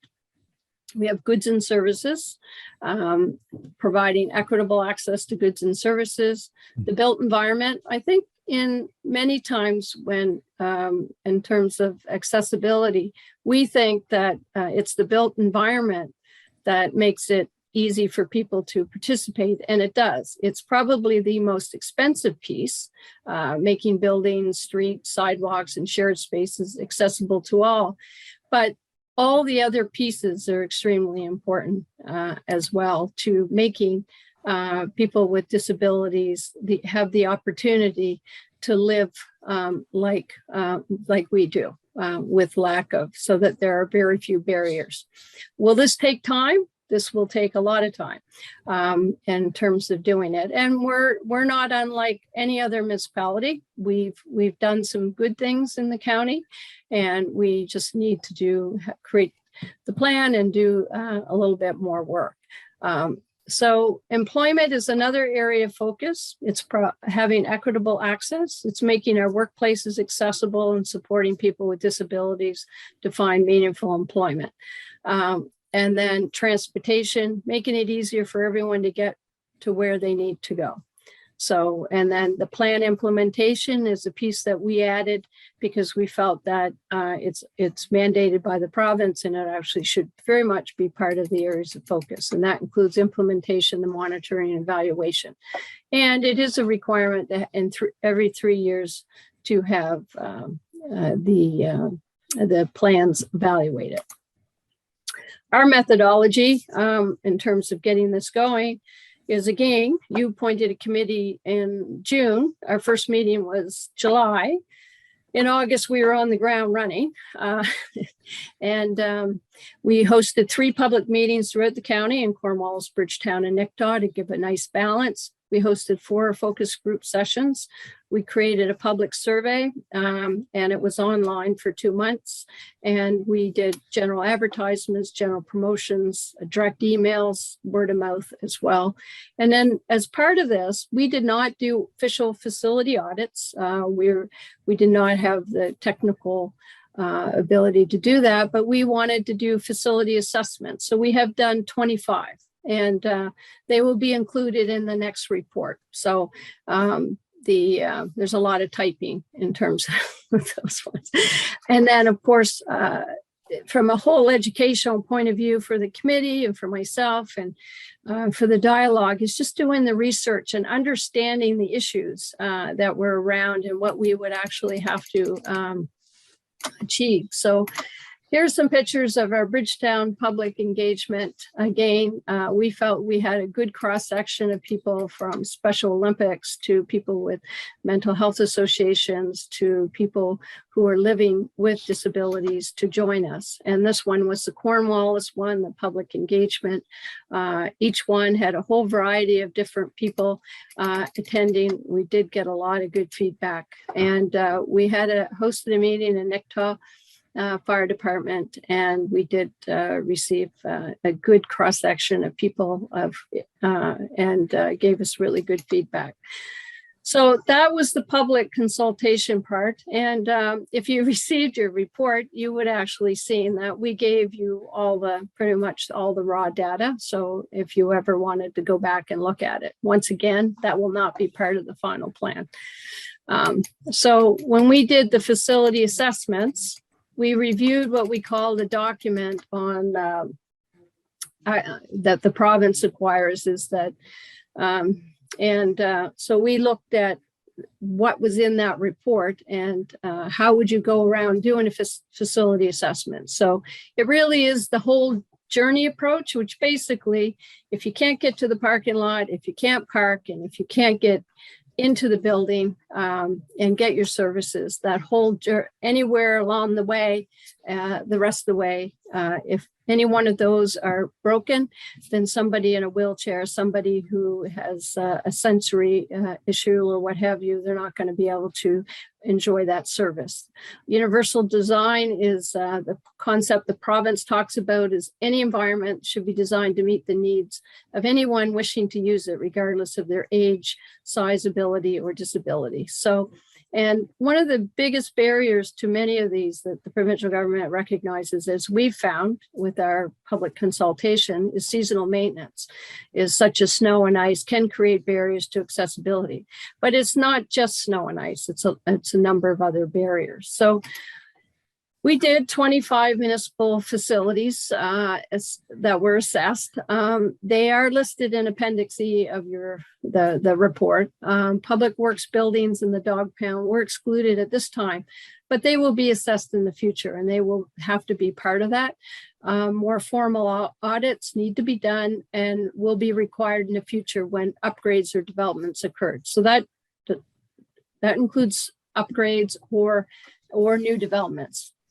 And and as I mentioned, facility assessment information will be included in the February 22 report. So these are just to give you an idea, from the Bridgetown District Arena to the Annapolis Municipal Building to the Old Mill Trail, which is, Old Mill Trail is a wheelchair accessible park trail.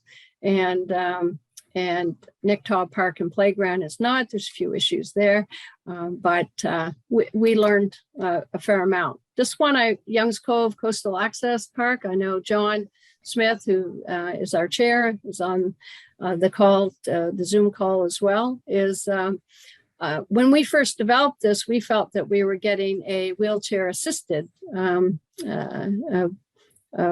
pathway to the shore. But one of the things, grade is extremely important, and you can easily get down, but you may not get back. So not only did I showed a picture of John enjoying the view, which is what most people want to do, but a little bit about what it was like coming back. So maintenance is important to keep out any grass and that type of thing. So it doesn't matter if you're in a walker or if you have a cane, or if you're in a wheelchair, or actually you're visually impaired, having these pathways that are free and clear are really important. So this particular one does not meet the grade requirements, but I want to, so it is still assisted. So John and I managed to get back up. So, and also we looked at sidewalks that the county owned and what have you. And so in actual fact, the one on the left is the Bear River sidewalk, and the other one, and then we looked at the Bridgetown sidewalks and some of the crosswalks. Again, we are not the experts. We did use the guidelines that the province did provide us, and they are the ones that take a look at the total accessibility and not just the built environment. So When it comes to information and communication, which is one of the most focused areas, you've probably read the document. It's key to connecting persons with disabilities, understanding their needs and what can make a difference in their lives, and breaking down those communication barriers one step at a time. So providing training to educate and create better awareness, both internally and externally to residents and to visitors. And then we go on to goods and services, and that's really where we would look at our policies and procedures and best practices through an accessibility lens. And in order to do that, you do really have to train your staff and your volunteers, which we already mentioned in the information and communication. It's really making our services easier to access and welcoming, whether you're coming to the front desk, whether you're dealing with emergency services, reports, whether you want to participate in a recreation program, or what have you. So those are pretty much everything that we do is impacted. So whether it's planning, public works, those types of people still want access to services. So the built environment is what most of us kind of appreciate, certainly, and it's making it easy to park.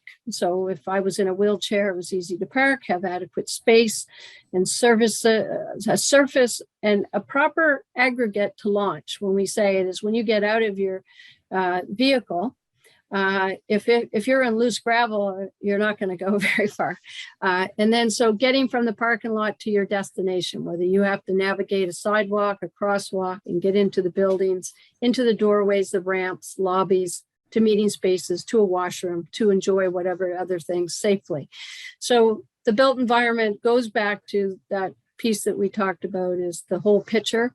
And the province talks about it is if any one of those is broken, then the person can't enjoy their or have access. And making parks and trails easy for persons with disabilities, and then recognizing the building code guidelines do not make it accessible. There is recognize the disconnect and the importance of setting a high standard. I think that's a really key one. Is we learned this through the public process, that people were saying that the building code's not adequate enough in order to make things accessible. And we invited the building inspectors to come into one of our meetings for the accessibility so that we could learn a little bit more about that. And then we talked to the province a wee bit. And basically they recognize it. That's why they want municipalities to follow the Nova Scotia interim accessibility guidelines for indoor and outdoor spaces. These will become standards, but it will probably 2023 will they become standards. But for now, any newly renovated spaces, indoor and out, need to follow these guidelines. And that covers your hearing, your sensory, your mental, and your physical parts of things, and providing the good maintenance practice in all seasons. And then obviously, one of the things that we're all concerned with is creating funding plans, and they will be required. And obviously, built environment's probably one, as mentioned, it's probably one of the most expensive, but the province of Nova Scotia has said that they're a partner. They will look at ways to assist with funding with municipal projects. Federal governments are also there as well. And there's other partnerships and what have you. So one of the other focus is employment. It's creating workplaces what are accessible and provide employment opportunities, and providing that equitable access to jobs, and providing a staff person who's responsible includes accessibility. So we look at the hiring policies, the processes needed to encourage the recruitment, the selection, transition for the advancement of persons with disabilities. And then we're into transportation, making it easier to get people where they need to go. That would be such as thing. Barriers exist for persons with disabilities, such as, a lot of people told us that when you get to a bus stop, there's no bench. And when you're a senior or you have a disability, that makes a difference to them. And And then, of course, one of the other biggest parts was affordability. A lot of people have expressed the affordability of the busing systems, and I think there are creative ways we can look at to do that, and made some suggestions in the report as well. And then creating respectful environments for people, for persons with disabilities, and training is one of the solutions. So when you get on the bus, that you have a welcoming atmosphere with the bus driver. Doesn't matter if you have a mentally handicapped or any other kinds of disability, should be dealt with respectfully. And then we come into the implementation, which is creating the leadership opportunities to make the culture shift. And that's where council comes in, that's where staff comes in, and that's where it becomes a very important partnership, and integrating the operational plans across all service groups, not just one, and then monitoring the actions and the yearly report cards, because the accessibility committee in the action plan would be responsible for doing that and submitting to the province. So there needs to be that nice connection between working with the accessibility advisory committee that you've appointed and working throughout. And then, of course, another requirement from the province is to evaluate that plan every 3 years. So that kind of gives you a general overview. And then the next steps is basically have feedback from council today, but also we're going to bring it back. The advisory committee is meeting on February 3rd. We'll tweak it after your comments. Then we'll bring it back to February council, or a special session of council the end of February. So that's kind of what it has to happen. One of the things that we are recommending, which was part of the original timeline, was from a plain language review, which takes a document and puts it in plain language. We're learning this process, and I couldn't get a price on that yet because they have to see the report. They will not get the appendix section, obviously, but the first 20 pages and with modifications. And then once we do that, then we do a design and print of the final report and submission to the province by March 28th or sooner. So that's sort of the general thing. John Smith is our chair, and he wanted to, and the committee wanted to do an International Day of Persons with Disabilities on December 3rd. And some of our counselors, thank you very much for attending, those who could attend, and really appreciated it. We did have representative from the public. We had representation from the school. They weren't, because of COVID, they weren't allowed inside the track at the time, but what they did is they walked outside the track, and ARC, actually Adult Residential Center, joined us as well. So it was a very important day to have the awareness. It was a very important day to allow people for additional feedback into the process that we have created. So so that gives you that part. And perhaps if the warden is okay with this, if John Smith would want to make a few comments. He's our chair, and worked very closely with him. And I have to say, the Accessibility Committee, the education and the real life experiences that they have had, and being able to impart their knowledge to all of us, and then having the public involved as well, was very meaningful. So you have the report. So thank you very much. Thank you. Mr. Smith, I'm happy to have you make a few comments. And Ms. Ryan, I wonder if we could go back to the full screen so that I can see what councillors may have comments after we hear what Mr. Smith has to say. Mr. Smith? Thank you, Warden. Well, first, I'd like to thank you and for the opportunity to be a part of the Accessibility Advisory Committee. The past 7 months have been very busy, rewarding, and it's been important work. I've learned a lot through the process, and I hope you will as well. I would like to thank the counselors that were able to attend some of the public meetings and the December 3rd International Day for Persons with Disability event. It was a very cold day, and I have to thank Nancy Chisholm as well for bringing out some of the accessibility equipment and supporting us that day. Of course, we know you all have busy commitments and schedules, so it was appreciated for your presence. I really would like to thank Deborah Ryan for her passion and professionalism for the committee. As chair, I saw Deborah give a great amount of time and positive energy to the committee. So it was a positive experience, I think, for everyone so far. So we look forward to continuing that relationship, obviously. As leaders in the community, you already have started some great initiatives like the Hippocamp and the Moby Chair and the mat at Ravenhaven. These types of services provide individuals with experience to have a recreational activity that they may have not experienced before. So it's a good start. And I speak for the committee. I think when we look forward to other initiatives, and we also look forward to working with you to find ways to make the county more inclusive for all.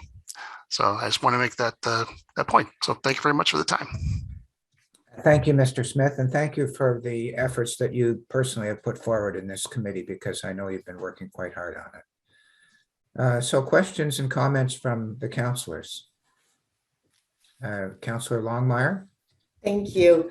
I would just like to say, Deborah, thank you so much to you and the group in putting this amazing package together today.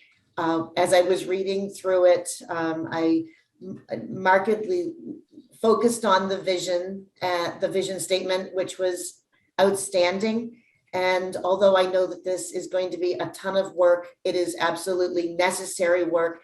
I've had several citizens bring to me many of the concerns that were pointed out in this today. And so I am hopeful that the future is going to be very bright and the opportunities will be even that much greater. Bringing our community together, partnering is going to be vital. It's expensive. This is expensive work to even take on, but we cannot move forward in the future without making these changes. And as well, I as well focused on the whole journey, which I thought really summed it all up. If there's any one particular interruption to the completion of an experience, then it isn't complete.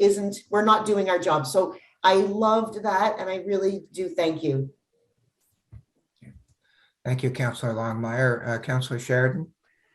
I too want to thank Deborah and John Smith and the committee for the excellent work that they've done and the amount of work that must have gone into it.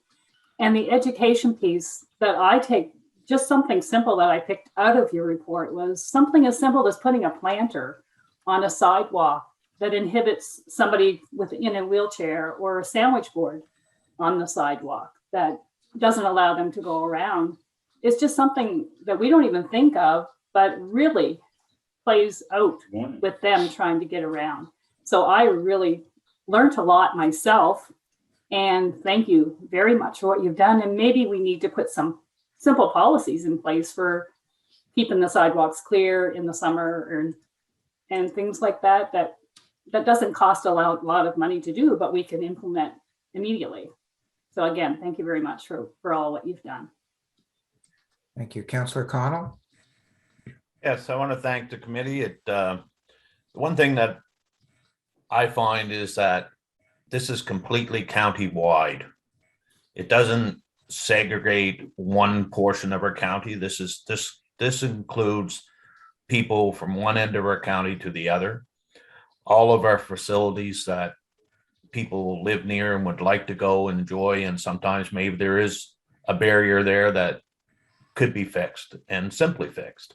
And so I'm very pleased with the work of the committee, and looking forward to being a part of the implementation of it. The International Day of Disability, People with Disabilities, December 3rd, in my mind, is not a good time. If you want people to come out and enjoy and respect and listen and be involved, I would really like to see the committee come up with a summertime event that the county can support and promote.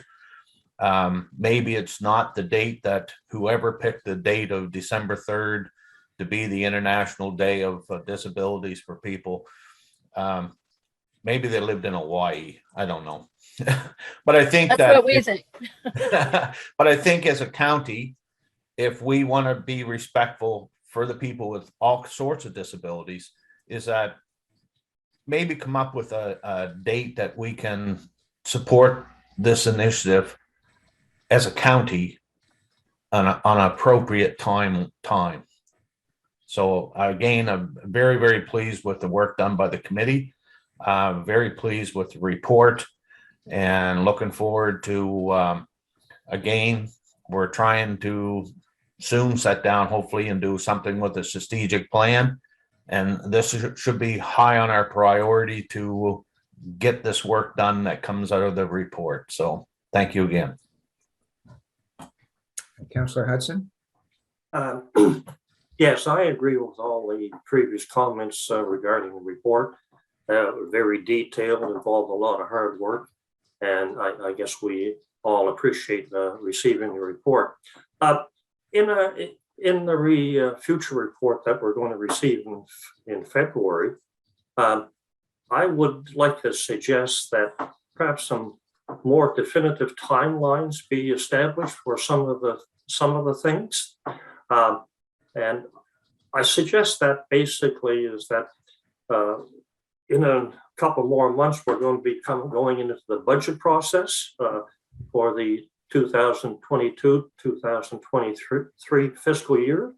And I would think we perhaps should consider putting some projects in that budget or bring them forward in that budget as a way of starting some work. Perhaps what would be presented in our new budget may be around our building facilities and public access to those. I know there's a great deal of work to be done in that area, and it's costly work. And I think it should be included, and we should look at the cost and plan work. And I guess that's basically all I'd like to say on that. Thank you, Councillor Hudson. Councillor LeBlanc? Yes, again, I'd like to say thank you, Deborah, and your committee, John.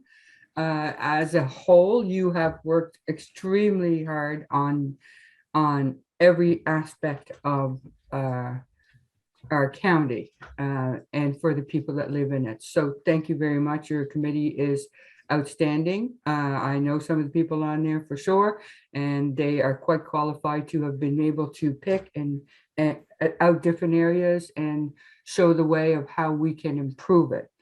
I myself am, I know I picked up quite a few things, and I know not just county, but it's also provincial, and it's also independent public people and residents, as well as commercial people that have to work together to put this all together.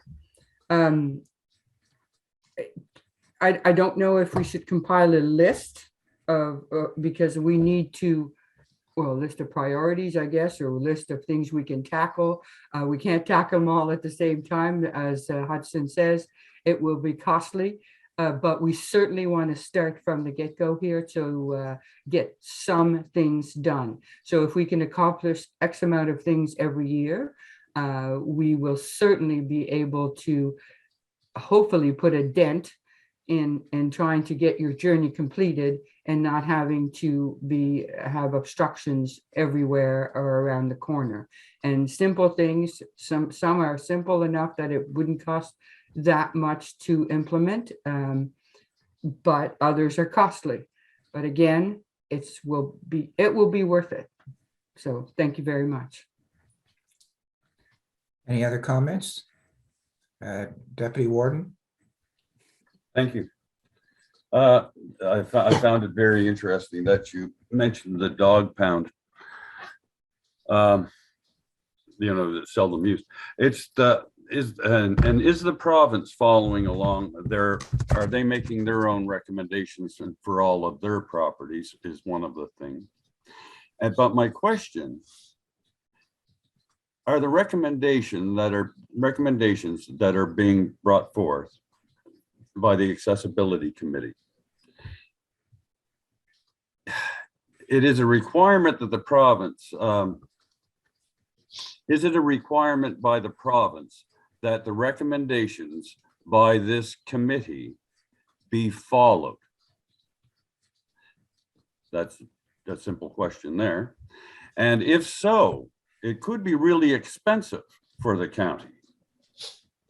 And I want to bring up that one of the most things that you use in your side are the non-existent sidewalks or almost non-existent sidewalks in Bear River. So these sidewalks are non-existing sidewalks that are in Bear River that are in Department of Transport's lane because they own 33% from the center of the road, 33 feet from the center of the road. Will they therefore run into part of the cost that will be involved in repairing these sidewalks and getting them up so that we can have, somebody with visually impaired or, in a wheelchair such, be able to move up and down the streets there? So my question is thus, are we required to follow all of these recommendations that this committee comes up with? And when it overlaps, will the province have to kick in some money with that? And I'm not sure, Deb, if that's your question to answer or the CAOs. Thank you. Well, as far as I know right now, is that this is a learning process with the province and municipalities. We're all learning together. And I guess the biggest thing is the province is committed. They have created their own plan. It's online at the Accessibility Directorate. And so they are following along certain criteria. They are very much committed to the built environment and making sure that their accessibility and that these standards will exist for provincial and municipal. And they want municipalities to follow it. In answer to your question, in the Bear River, we recognized as well that the sidewalks are indeed in the Department of Transportation right away. That may take year 6, 7 towards 2030 before that's actually resolved. But it is something that municipality can't do probably on their own. They would have to work with Department of Transportation, Nova Scotia Power. And we tried to look at that, but we're not experts in that. That's where our CAO would actually direct accordingly to the respective staff people that would look at that and determine whether or not that's a year 3, 4, 5, or what have you. But so I hope I tried to answer that one. We did notice that there were barriers at the sidewalks in Bear River. There is a telephone pole and that impedes travel, but there's the steepness of them as well. But there are some very unique challenges in Bear River. Let's just say about that one. Thank you. Councillor Prout, did you have your hand up? Yes, thank you. Again, congratulations for all the hard work on behalf of you, Deborah, and the committee, and I thank everyone involved. There were a number of consultations, as was mentioned before, and it was nice to see such a cross section there. I was really impressed with Cora, the comments that came forward from their discussions. And as has been alluded to, there are a number of players that will be, I'm sure, taking part in this, whether TIR was mentioned. A number of the recommendations, having read and reread the report, will fall under the Department of Education. So you've got the municipalities, you've got the provincial government, numerous departments. I think if everybody can work together as a team over time, we can accomplish a lot with this, hopefully everything. But it's a lot there to bite off. But I guess it's like, how do you eat an elephant? One bite at a time. You know, you start with what can be done easily, and we can address and move forward over the course of it. I take Councillor Hudson's comments to heart that we need to start to put some preliminary numbers perhaps in play for the short term and the long term to see what we can do. And again, thank you very much for everybody's work there. It was nice meeting you, John and Nicktaw, and I really enjoyed that meeting. We had a good group out there, and again, great work. Thank you. Thank you, Councillor Prout. Mr. Dick?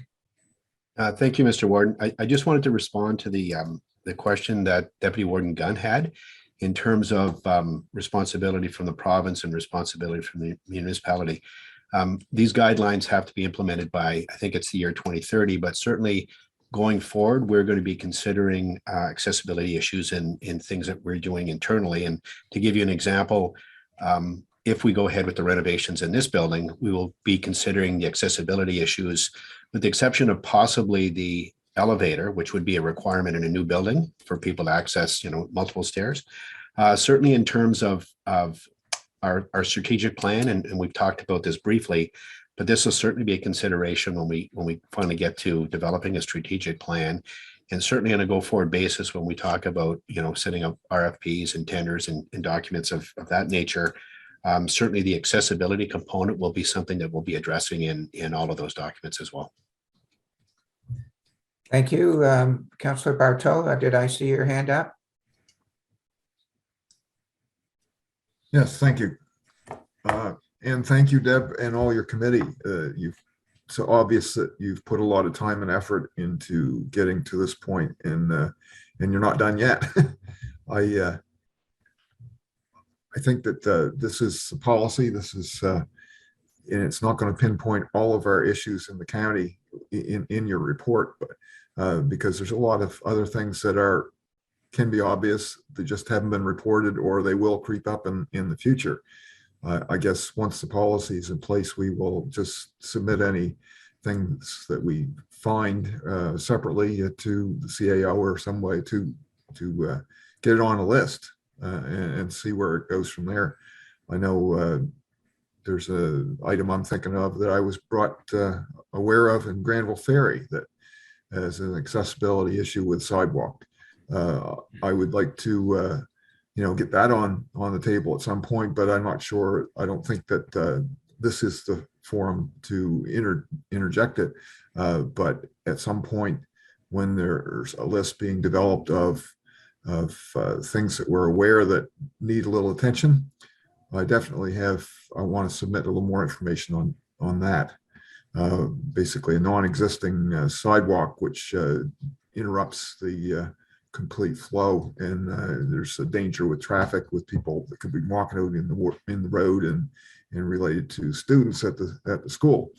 So I won't say any more about that one right now, but that's just an example, and there's probably a ton more that hasn't been raised up to the surface at this point, but I'm sure they will be. And I wish you luck on getting the rest of your report together, and so it's presentable to the province. Thank you again. Thank you, Councillor Bartow. Yes, Madam Clerk. Warden, I don't know if you can see electronic hands raised, but Mr. Smith has his electronic hand raised. Thank you. Yeah, Mr. Smith, would you like to say something? Thank you, Warden. I just wanted to highlight a couple of different things that were brought up, if you don't mind. Councillor Connell brought up, December 3rd is a rough day for most people, especially in the winter. But there is a national day, week of accessibility awareness, and that's in May. So I have talked to the recreation, and we're talking about doing something for that day as well, or that week. It's very important to have that education component, like you said, and obviously align it with more advantageous weather. going back to a bunch of different points, all great points. I really appreciate your comments, by the way. And like you said, this is a process. Nothing is going to get done right away. There is some low-hanging fruit that can be done, and at a quicker pace. And some of the other stuff is going to require partnerships with the federal and provincial government. So, like I said, as a committee, we're invested to assist in any way. So I just want to let you know that. Thank you. Thank you very much. Councillor Redden? Yeah, thank you, Warden. I guess I've had the great privilege of meeting a number of the members of our accessibility committee and received a fair education from them. One of the topics was ramps from sidewalks down to crosswalks. And there was a lot of detail there that I had a complete ignorance of. And I would encourage you all to, at some point, reach out and learn the nuance of one particular thing to kind of get it gave me a real appreciation for the fullness of how much detail and attention is paid to things who I know I've never considered before. I have a question here. It's sort of two-pronged. It's my understanding that province has a program for private organizations like churches to get grants to upgrade their accessibility.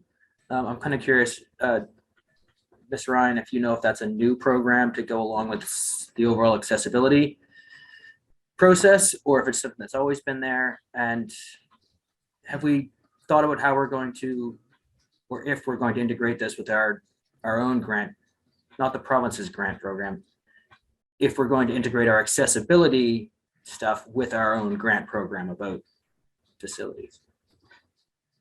Well, to answer your question about the province, I'm not sure specifically about the churches, but there is what we call the provincial government has an accessibility program, which is we have taken advantage of it.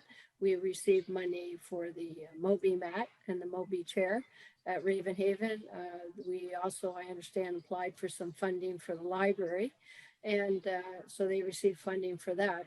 I'm not sure exactly what funding it was for, but I do know one thing is when we assess the library, it is really important to have people who are in wheelchairs, who are visually impaired, to come along and actually have that experience, because we noticed a number of things at the Bridgetown Library in terms of parking that would need to be slightly changed, and we think it could be done very inexpensively. So sometimes it's taking that part. But getting back to the churches, they would be that I would say that they're probably eligible for that program. There is a federal program as well, but I haven't explored it yet. But one of the things we as the committee said is that we would like to explore some of these funding opportunities and share them not only with our internal group at the municipality, but other people in the community. For example, Margarettsville's done some really good work, and I think they got an accessibility grant from the province. But again, the whole approach in terms of getting from, if you can't get from the parking lot to that lovely ramp, that's not going to be very helpful at all. So there is the federal, and John David Smith said there is a federal fund that is enabling accessibility. So thank you, John, appreciate that. So I think what's the most important thing here is that the province has basically said to municipalities, you develop your own plans, you be creative with them. And I know the Deputy Warden, one of the questions I forgot to answer was, yes, they do expect a plan to have certain ingredients, but also too is that it should be grounded in terms of what your community feels in any given municipality. And I think that what we've done is we did listen. And I know Dave, our CAO, and I have had a conversation. And one of the things we talked about, well, there's certain things that are definitely municipal responsibilities, and there's others that are the partnership and collaboration. We can work to make things change, but we won't do it individually. We will have to work in partnership. So those issues around housing and poverty, which came up over and over again as major issues for people with disabilities, those are things we can work on but those will take collaboration, provincial, regional, and with nonprofits. And as one of our committee members said, you know, there's already funding out there to assist with these iPads and telephones, and I'll send you a link. So I haven't got it yet, but that's something that we'll share out there. So a lot of these things that were identified in the community, we don't know what we don't know, but we're going to find out, and we're going to learn together collectively. Thank you very much. Are there any other comments from any councillors? No, I don't see any. So Ms. Ryan, I'll thank you again, and Mr. Smith, again, thank you very much for the work that you did. So I take it that's the end of this particular topic in the agenda. The next topic is the Raven Haven. It's almost 12 o'clock.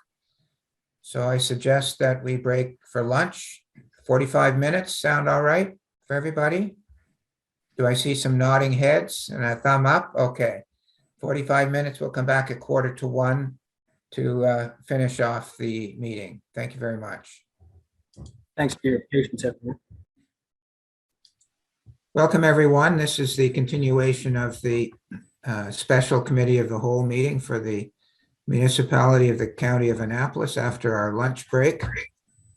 We're now moving along the agenda to item 4.4, a recommendation report regarding Raven Haven. And we do have a motion that's been prepared and brought forward by staff. And I think that we might as well put that on the table to facilitate the discussion. So Deputy Warden, would you like to read that? Yes, sir. Recommendation that municipal council authorize the CAO to prepare a long-term plan for the future operation of Raven Haven as a day use park commencing 2022-23.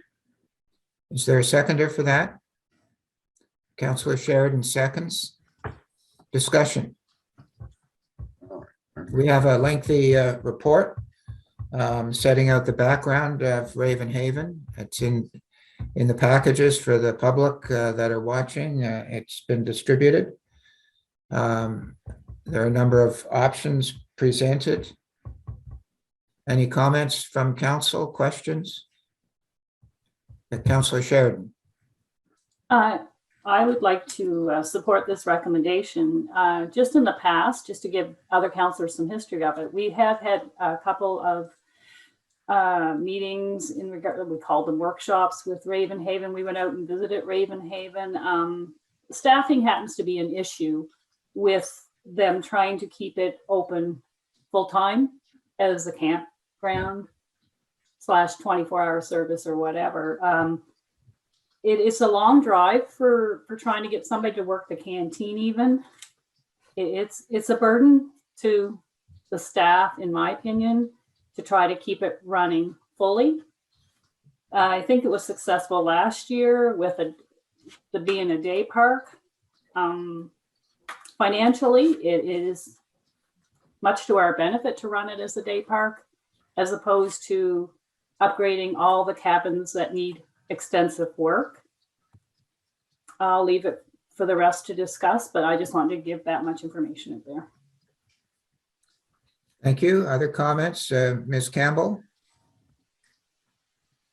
So Brian Ord, who did do the supervision for Raven Haven this summer, has prepared a PowerPoint presentation that provides even more information than is in the package, should you wish to have him go through it. Of course, he doesn't have to if you feel that sufficient information is already provided in the package. No, I'd like to see the Yeah, PowerPoint. be nice to see that. Yeah. If he's made the effort to put it together, Yes. we say we don't want to see it. You know, we appreciate the work that our staff does. So where is he? Is he on the screen? There he is. Mr. Ord, please proceed. All right, good afternoon, County Council and fellow staff members. I'll bring up my slideshow here.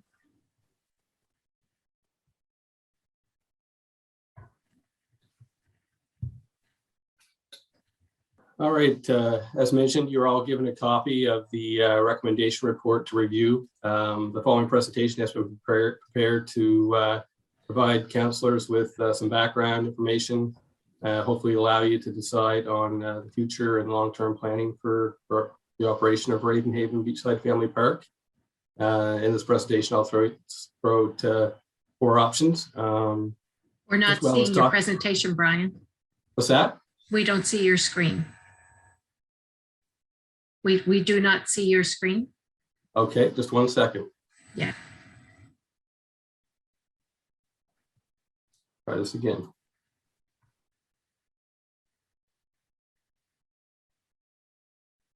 There, it's coming now. Yep, we've got it. Got it now? Yes, we have it. Thank you. Perfect. All right, so I'll start off with a brief history of Ravenhaven and how it come to be where it's at now.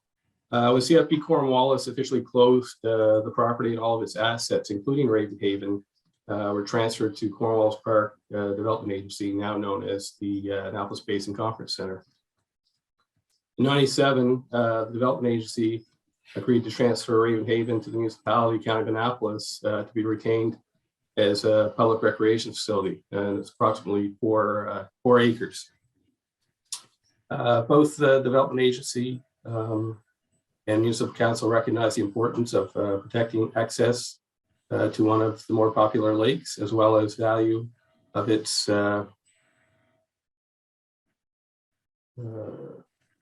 where I lost it there. Value of its site for future recreation opportunities for county residents. Ravenhaven has had some minor upgrades over the years, some new siding, decks, minimal interior renovations to the canteen and cabins, signage, of course. There have been some major upgrades, such as an addition of a wash house, male and female washrooms that include change rooms, showers, sinks, toilets, and also cabin 1, which is known as the manager's cabin, also had some additions done to it as well. And also both buildings have had metal roofing installed. Some of the amenities on site, excuse me, that we have at Ravenhaven. And what I'll do is I'll show you kind of a layout of the facility, and then I'll list those items. So there's canteen, wash house, which you see over here from my pointer, the manager's cabin, cabin 2 and cabin 3, which have been our rentals over the years. And then all of our campsites. Only a few here can actually have the space to have campers, or it have to be a certain size. So there's 15 campsites. In our supervised beach, which has been well utilized over the years. At times, we've had staff to be able to have it as a lifeguarded beach. We have the boat launch over here near the jetty. And there's floating docks there for canoe and kayaks rentals. And we also have paddle boats. And then we have a volleyball court. We have the Moby mat, which was talked about earlier, which gets folks down down to the beach. And then we have picnic tables, spread all over the area to provide picnic areas for families and get-togethers and that type of stuff.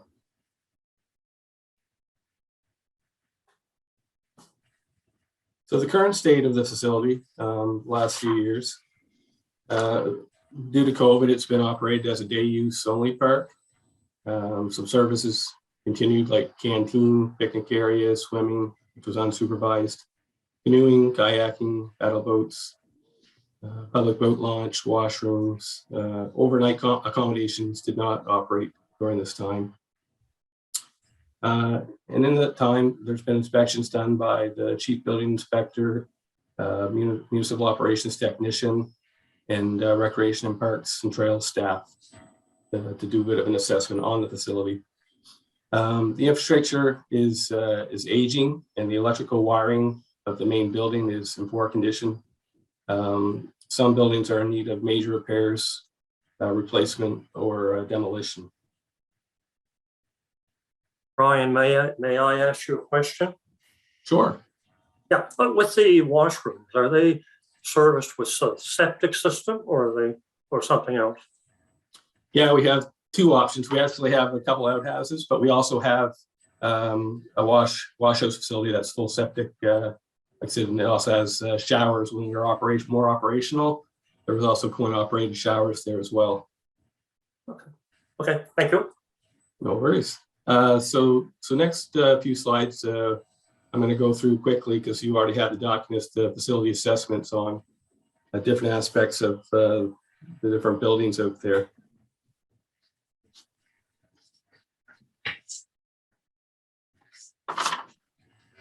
So overall, the main building, which is where the canteen and office and the wash house that I talked about. Some of the main issues there, again, we talk about the aging electrical wiring of the main building. It's in really poor condition. Main door and door casing is rotted out. Some of the areas contain asbestos tiles that we had to be removed for any renovations to take place. Electrical deficiencies include poor lighting. Some lights are actually still on the pull cords in some rooms there. Many need to be changed over to GFCI protection. Also, as noted, there's also needed space for additional outlets so that a lot of appliances aren't being used by power bars full time. Exit sign lighting needs to be put in. The electrical panel room is currently being used for storage with currently at times wet, damp materials. Not a great thing. Current setup doesn't allow for any further operations other than what has been taking place there at the canteen. So it's limited in what we've done in the past. Next, when we look at the cabins, in all of the cabins, there are many electrical components that need to be addressed. Cabins approximately built in the 1970s. The cabins are in need of structural repairs to the walls, windows, flooring, light fixtures, as well as some of the amenities within the cabins are due for replacement, like the beds, mattresses, furniture. And then, of course, as you would have seen in the report, that none of the cabins are wheelchair accessible. So that's a bit of an issue in today's day and age as well. Cabin 1 specifics. It has had upgrades over the last 4 years. A piece being built on to add a 3-piece washroom and also a steel roof. Now, this cabin, as I mentioned before, is used for the site supervisor or managers to stay in for the summer. It provides them a place to sleep. So this cabin doesn't get rented out currently. Still requires some repairs to the eaves, soffits, as things are getting rotted out. And again, similar electrical issues that we mentioned in the main buildings. Cabin 2, again, we look at the soffits fascia, base around the bottom of the doors are rotted out. Windows need replacing. The deck is in need of some maintenance. And again, electrical issues are a big one. There's some old light fixtures with exposed light bulbs. Cabin 3. The front door of this cabin has some rot out around the base, including the wall that is rotten to the point that the floor is not completely attached to the wall. So therefore allows infiltration of water and increases damage to the structure, which has continued to happen throughout the years. Electrical, again, same issues. And again, bed, mattresses, flooring, those type of amenities need to be replaced as well. And then we have the mini cabins, used to be known as the hostels. Basically just a small version of the cottage, just a small room with a hot plate, a mini fridge, and a couple of small cot size beds. This one needs reshingling and metal roofing. Doors need replacing. It's a major concerns with the electrical that don't comply with the current electrical code, especially where this is a sleeping environment for folks. This building is also not wheelchair accessible.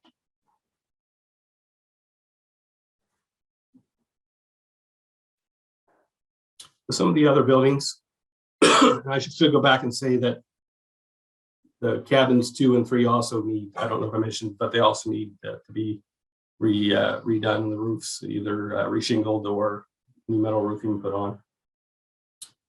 We have a few maintenance buildings out there. The roof on that needs to be reshingled or metal put on. The support system underneath is in really bad shape, and to meet building codes and for safety, that needs to be fixed. We have a number of smaller storage buildings that probably the easiest thing would be to demolish and take them off site and get them out of the way. Same as we have a garbage shop that's quite dated and rotted out quite bad, that again, we should be replacing that totally. And then there's a fence around the maintenance area that keeps kind of everything away from the public. And that fence is quite seedy and in bad shape, rotted out, and should be rebuilt and put in with better standards this time.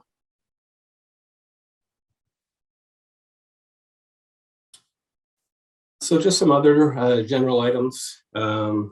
Pathways need to be restored and should be upgraded for all abilities. Trees and branches should be removed for protection of the current structures that we have there. And a lot of the recreational equipment that we have there is starting to get dated and need for replacement as well, like the canoes and kayaks and the pedal boats. I don't think they have very long lifespan anyways. When families could use them, they break down quite a bit anyways. But things like that are certainly in need of repair or replacement. So some of the considerations that we've put forth here today in the report, we've come up with 4, which we think are, I think, all reasonable. And it's all just going to take some thought as to where you want to see this park go now and in the future for residents and tourists and all those that come to Annapolis County. So option 1, day use park. So possible actions in this one would be remove some of the old structures that we've talked about that are in rough shape, have a multi-year plan for some new amenities. The size and layout of the site provides great potential for creating new spaces, retrofitting current spaces, provide new recreational amenities, eliminating some current structures like the cabins, hostels, some of the old buildings and replacing them with sheltered picnic structures, group use structures, perimeter accessible trail, walking trail, and activity areas, playground. I mean, the list goes on and on of possibilities for that one. Option 2, full replacement and upgrade. So we've kind of gone through and talked about a lot of the issues currently with the facility and needed TLC. So with this one, removing old structures, a multi-phase plan for new cabins and to fix up the campground. If it's council's wish to continue to operate this facility as a recreational day use and overnight accommodations, the facility and the structures will need significant upgrades or replacement and development. There are currently only 2 rental cabins at Ravenhaven. Neither cabin has a washroom or shower facilities, and they are not wheelchair accessible.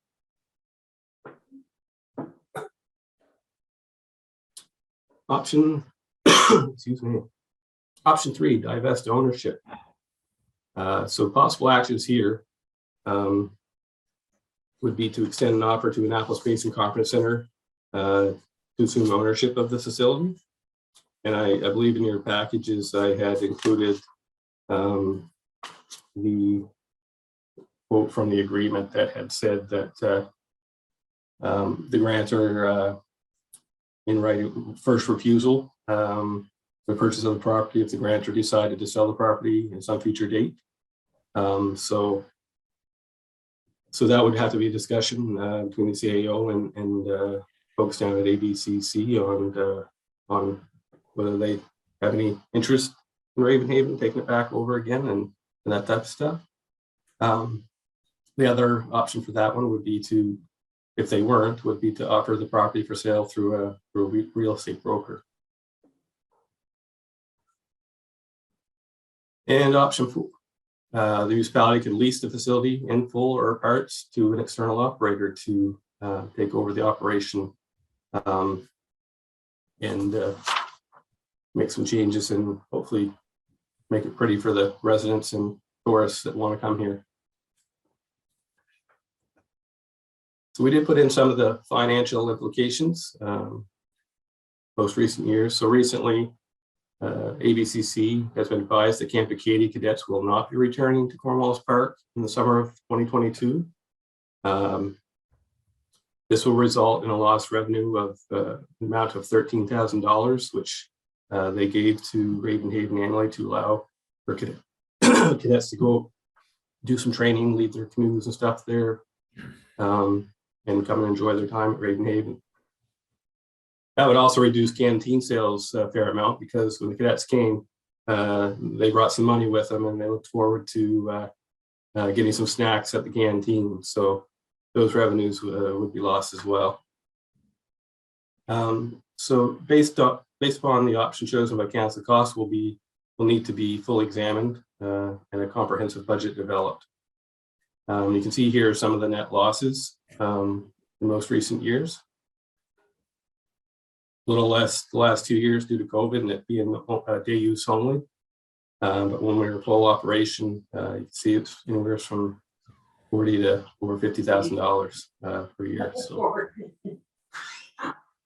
And yeah, so thank you for your time and welcoming me into your homes virtually. Now I guess we leave this open for discussion and questions. Thank you, Mr. Ord, for that very much. If we could go back to the full screen, I can see the councillors and we can proceed with a further discussion. Are there any councillors who wish to comment? Councillor Connell. So if the motion goes through that we run it as a day park, could we do the courtesy of advising the Cornwallis development there that that's how we're going to run it and see if there is any interest of them taking it back? Before we start tearing things apart or destroying buildings and stuff, should we give them the option to, if they got interest in taking the facility back and maybe spending some money there? I definitely support a day park, but definitely if we do a day park again this year, the buildings are going to decrease in value and structure. So we're going to soon have to make some decisions on what we're going to do with some of those buildings. That's my only concern, is that if the Cornwallis development there is interested in revamping it, why wouldn't we give them the option? That's all my own concern. I could respond, I think, just a little bit to that. Mr. Dick and I and Councillor Morrison met with Beth Earl of the ABCC, what, David, 2 weeks ago now, maybe? And I won't say anything more, but I would think it highly unlikely that the ABCC would spend money on the Rainbow Haven in the near future, for what it's worth. Councillor Prout. Thank you. I looked this over and as I'm sure we all have. I would like to, I would support having it for a day use park. I think hopefully with all this accessibility, you know, that we talked about this morning, there may be some grants and funds. You know, I know some cabins and small storage areas would be demolished under this, and we would sort of start the renewal process, keep it as a day park for this year. Maybe there'll be opportunities when we look at the larger scheme of things, like beyond this year, to access some provincial or even federal money to rebuild some of the structures that will be demolished and make them wheelchair accessible through accessibility grants and so on. I would hate to see any facility you know, given up on, but I do realize we're going to have budgetary constraints this year. And, you know, sort of option number 2, which was a full replacement and upgrade, I don't see that as something that we will easily be able to maybe accommodate in the budget. But the first option, keeping it opening as a day use park and doing the best we can there, that might be the better one. Anyway, just a thought. Sorry, I didn't mean to interrupt you, Mr. Deputy Warden. No, that's, thank you, Councillor Prout. I appreciate that. Anybody else? Deputy Warden? Thank you. Better to get a few dollars back in rent than us throwing our money at it all the time. I've said that for years now. It's amazing the shape that facility out there has gotten into through the last few years of not having any maintenance. And for years, there was a lot of money put into the operation of it, but not much put into maintenance. And that's a shame, because now we're up against a whole bunch of maintenance. I made the point years ago that we should try to franchise that business out, because what we were getting into in the county, and the numbers I noticed have changed a little bit, but you know, years ago we were putting anywhere from $50,000 to $70,000 a year in the operation of that out there, and council lost its appetite for that, of dumping this kind of taxpayer monies into it. And I understand that. That's a lot of money to put out every year for a little 90-day service in the county. And I brought up the point years ago, why didn't we franchise it out? Look for somebody to operate it. And better for us to take a couple of $1,000s a year in from renting it out to somebody, and just put a caveat in there that the beaches remain open to the public. You know, it's actually quite straightforward. As far as the buildings go, I suspect when we lease that out, whoever gets in there will probably fix up the buildings. You know, we have 2 buildings there that need new roofs. We stopped that a few years ago. We were going to do that to county. That was on the board to do, but council lost its appetite for dumping, you know, $100,000 into that place. So now we're on the point of talking about getting rid of it. It's the only real recreational facility we have in this end of the county left. We don't have any other places. I mean, unless you just tell people to go for a walk on the beach or something somewhere. You know, we have the Cornwall, one down at the Corners. We have the picnic park in Upper Clements, but it's really not recreation. You know, so I think we need it. We owe it to the citizens in this end of the county to have some sort of something going out there that they can go to, whether the beach remains open, the playground and the rest of it for public use. I think that's all very sensible and doable. We do that in the day park anyway. But as far as the rest of the facility goes, the last few years we've been paying somebody to run it, and I haven't, even years went before COVID. The place was hardly ever used. The trailer parks, the camp, the little houses or the little cabins were rented out. The hostels weren't that busy. You know, I used to take my kids there and go out there myself. It's a great facility.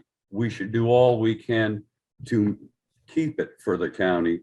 We just Yes. need the operational side to be less on our books. Thank you. Thank you for that, Councillor Hudson. Yes, just one quick clarification before I go on to something else or my other comments. What is in the maintenance building? The gator? The gator is in one of the baby barns while it's out there. I think in the maintenance shed would be, some paints and nails and general maintenance items, ladders, extra chairs, that type of stuff. Nothing of any particular importance. No. No, okay. Okay, I will just go on to my other comments. I feel it should be used as a day use park. Now, going back to the original recommendation, it says authorize the CAO to prepare a long-term plan. I guess it just occurs to me that perhaps there's two steps here. Should the CAO, in just looking ahead in say 2022 and 23, maybe part of 24, should we have a short-term plan? And are we basically a little ahead of ourselves? Should we have a short-term plan for that, or for Ravenhaven? And I guess my other comments relate to the day use park from a staffing. Should we consider whether we should staff that facility? I have no problem staffing it. I know there are funds out there that are available for staffing under like the Canada Summer Jobs Program. So we did have staffing out there. I think that we need to look at what funding is available. But anyway, I would go along with option one, but I would give serious consideration to the staffing side of it as to whether or not we should have attendants there, program staff, and people that are just there to rent equipment and things like that. In terms of the buildings, I think the main building, if I believe I'm right here, would be the canteen building, which has the washrooms and the change rooms and things like that. That should be retained and updated as it may be required. In terms of the other buildings, if we don't need them, I would say get rid of them. As Councillor or Deputy Warden Gunn said, we're putting a lot of money into these, and I really don't see that. I don't see the merits of putting more money into them. Thank you. Councillor Barto.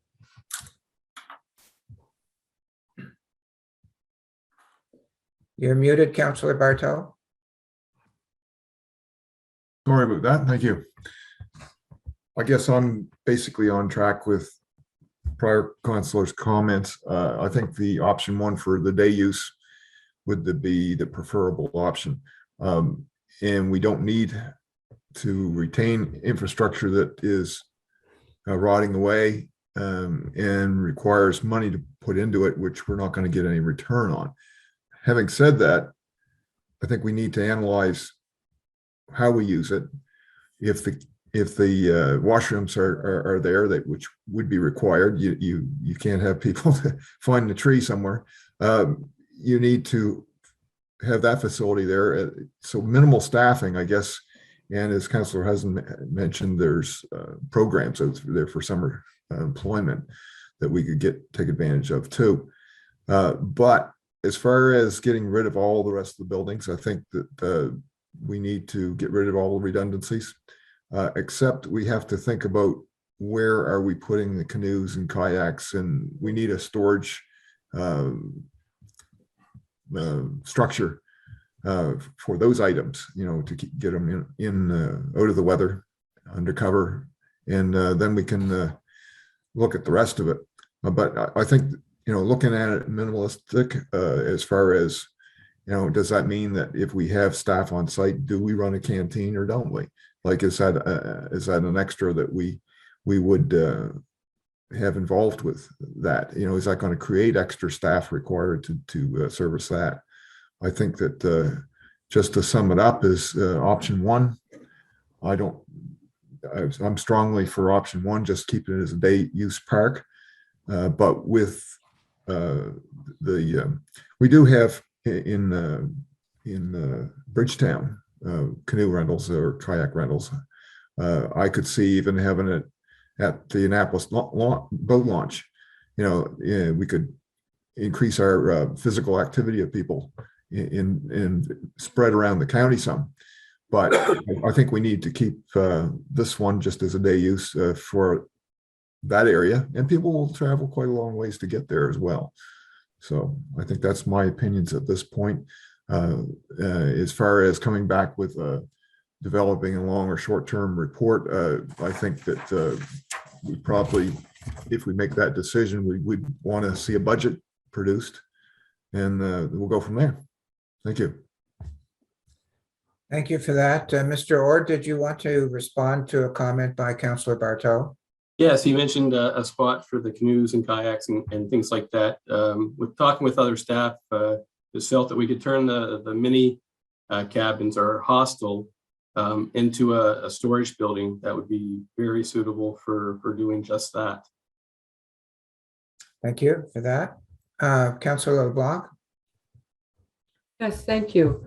I think this is where we should be at, where we use it as a day use park, because it's a really nice area to go. And I know that a lot of people go there, and sometimes they just go for an hour just to take a dip, go out, go back out, go home, whatever. Some stay for hours. If we start in this as our recommendation is, then we can look at all of the other, look at all the buildings and go one by one. Which ones are the ones that are of safety concern, and that because each building, no matter how we look at it, we will have to be making all of every single building or every walkway accessible. So therefore, if we take one thing at a time and use it as a day use park, then it would certainly give us more time to do that long-term plan, that if we're going to keep them, or are we going to get rid of them, or because I know an issue is finding, trying to find staff to stay there, but students will, there's all those grants for students. Another problem was also to get the lifeguards. The lifeguards would have to travel miles and miles and miles. Like, I mean, I know I can remember some coming from Clare, some that were coming from Middleton to go down there some summers. And there are not, the numbers of lifeguards is deteriorating. So that would be a problem. And the fact that the cadets are not returning, that is also an issue that we will have to deal with as we go through. It doesn't mean that they might not return again, but it certainly is a factor to put in there. So I think we're on the right track as to keep it as a day use park so that everybody can enjoy it. And if we need one, we should definitely need one person there to kind of oversee and stick to what usually we had, which was, I think it was down to ice cream only. And then start looking at that main building to make it better and accessible on the bathroom issue and the showers, or removing the showers, or whatever, which way you want to look at it.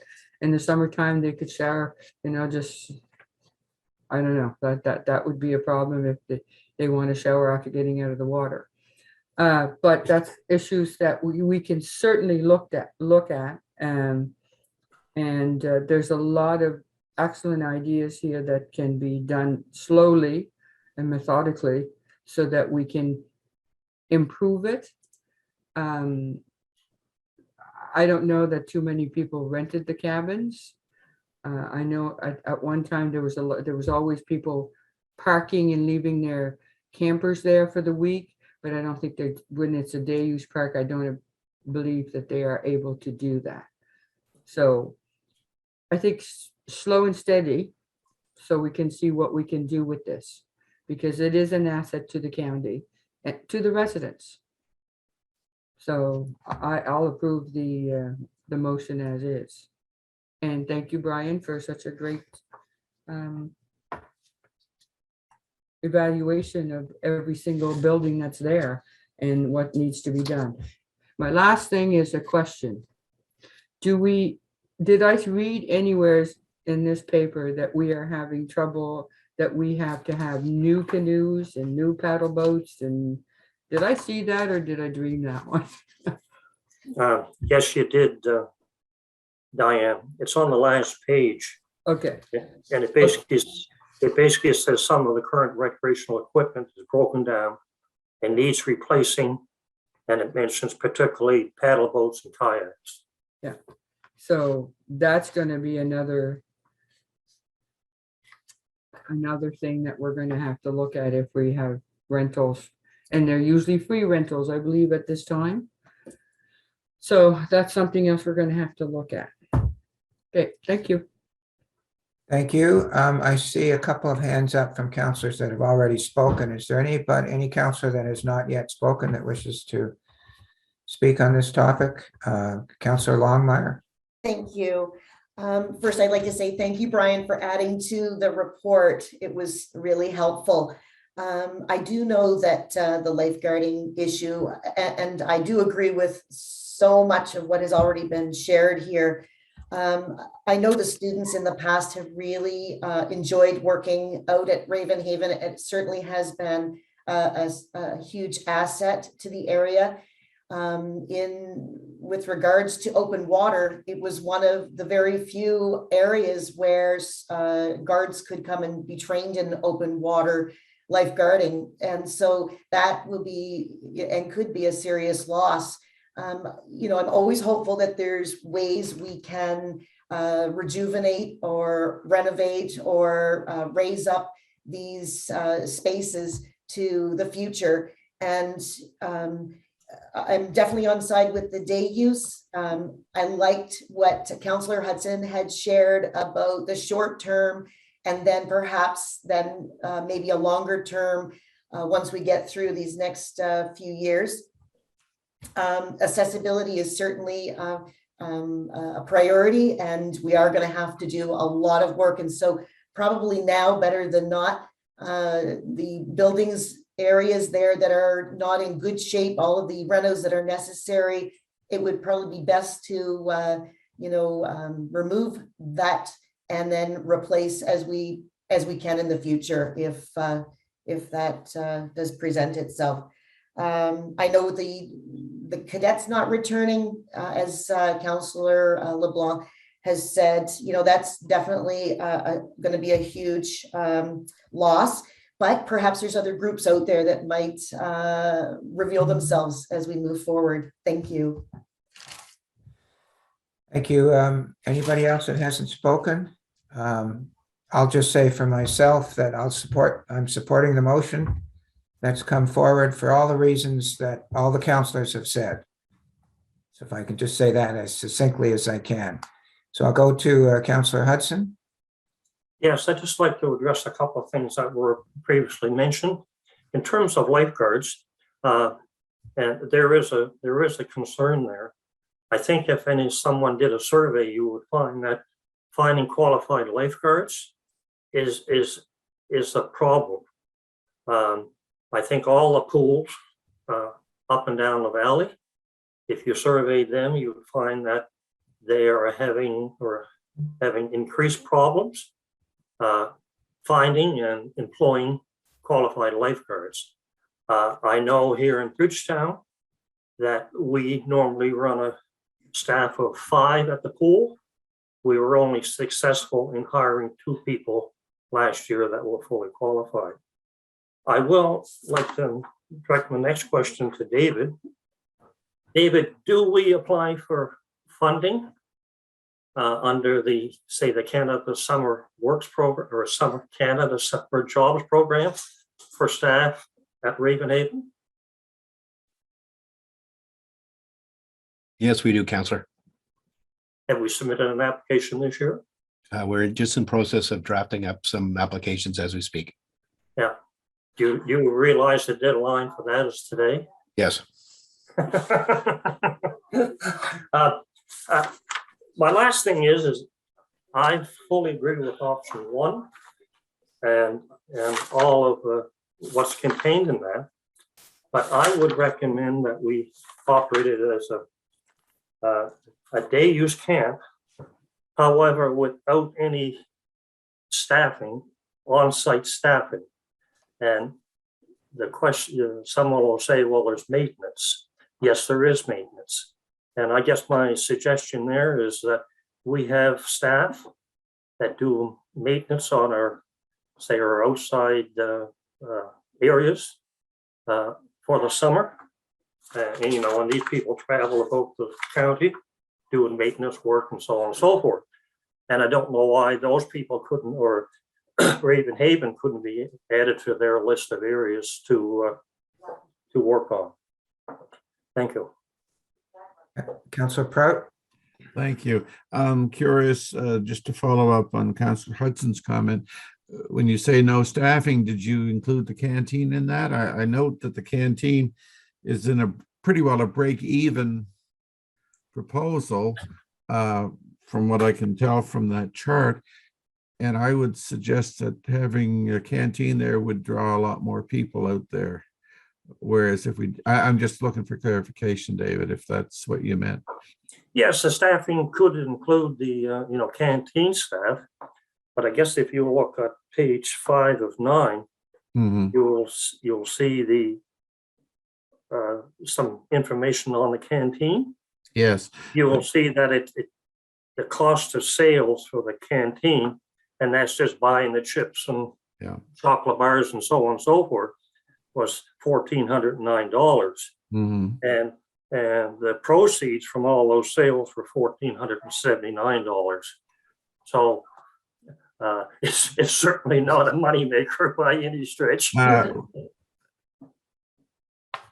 Thank you. I was looking at that, and but I'd read somewhere that it was pretty well a break even somewhere or other in this report. I thought I saw where it was a break even proposal. So if it's a break even, if it is a break even proposal, the canteen in general, costs plus salary, then I think we should keep it going because it will draw more people there, I would assume. But in those figures I just quoted to you, Councilor Prout, staff costs are not included there. So if you included staff costs for canteen in there, it would be a significant loss. Well, but I'm sure I saw that they said that was a break-even situation, but perhaps I'm incorrect. Thank you. The motion on the floor is only to authorize the CAO to prepare a long-term plan for future operation as a day-use park. And I would think that the issue of whether it's staffed or whether it isn't staffed is something that we would deal with if the motion is successful and it comes back. I think the purpose today is just to give direction to staff that we don't want to sell it or we don't want to do it as a full use operation, that what the direction we want to go is a day use park. And then these issues about staffing and stuff, I think will come back to us when the plan comes back. Are there any other comments? Councillor Connell? Yes, I realize that we're given kind of a direction to staff about what we want to use for, but if we have canoes and kayaks there, the town of Middleton has a person at the river all day long to give out canoes, explain to them how to use them, all the information. I believe Bridgetown Park has the same thing.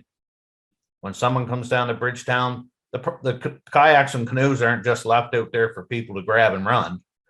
So you know what? Use every constituent across our county the same. If we need to put one person in Ravenhaven to oversee the free rentals or the free use of the equipment and run the little canteen, I don't care what it costs, because we don't get no cost recovery from the Bridgetown Park either. Thank you. Thank you for that. Anybody else? Just a sec, Councillor Bartow, did I see your hand up? Yes, you did. I guess Councillor Connell kind of shortlisted what I had to say, but that was basically the road I was going down. And if we're going to have, I don't think I break even on the canteen if we're not making a profit is the thing. But if they're there, then there is some offset for those costs, and they're there to look after the canoes and kayaks at the same time. So I think it's a win-win on that one. I think the other thing is the commonality or the equal providing equal services around to any facilities like in Bridgetown or Annapolis or Sandy Bottom or wherever. I think that with the day use one, I think that if we're going to have to staff it so they're not running away with the kayaks and canoes, somebody will be there to lock them up at the end of the day. That we have to have that staff there, and so they're not going to be spending all day long working at that handing out tickets for kayaks. They can sell some ice cream at the same time.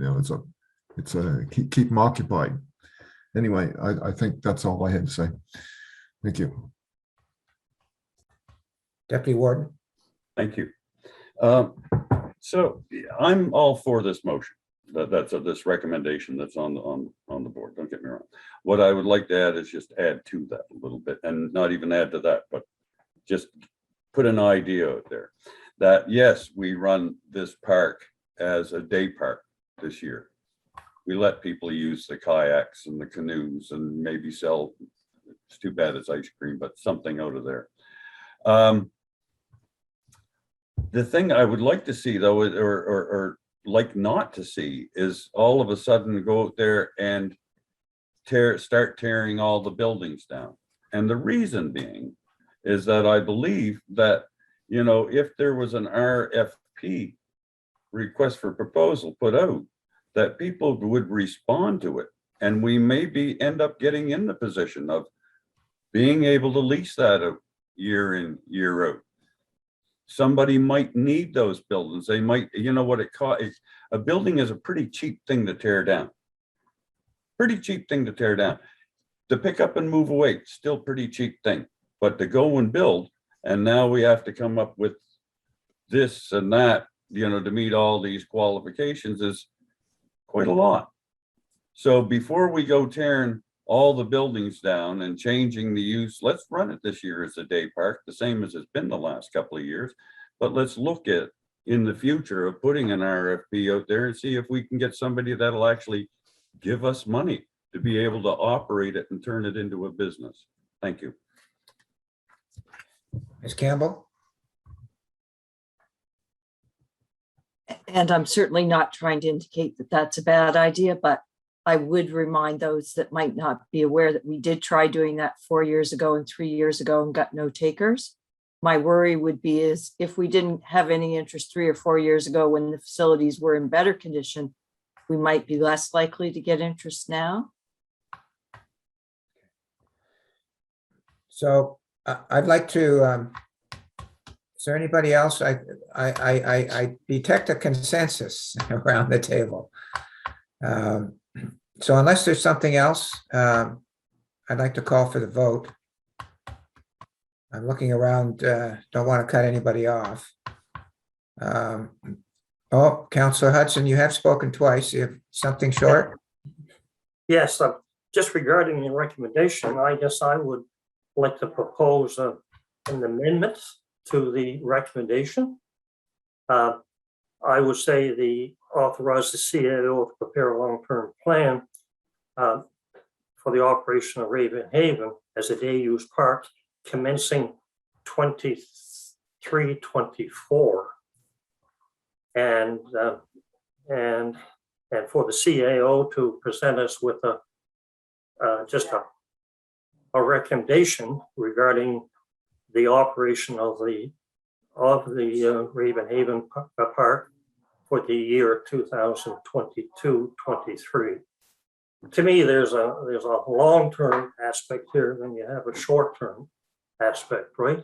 And I think we need to have his recommendation regarding the short term, which is this fiscal year, or this fiscal year, and then a plan beyond this fiscal year.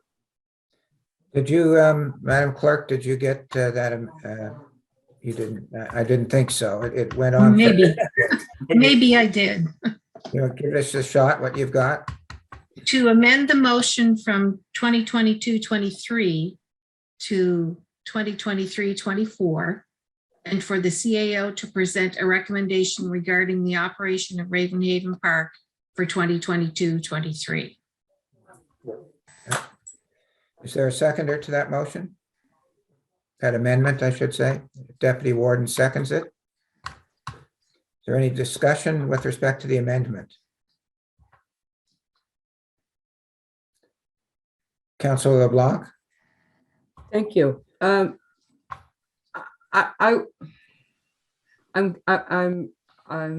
know what is trying to be done.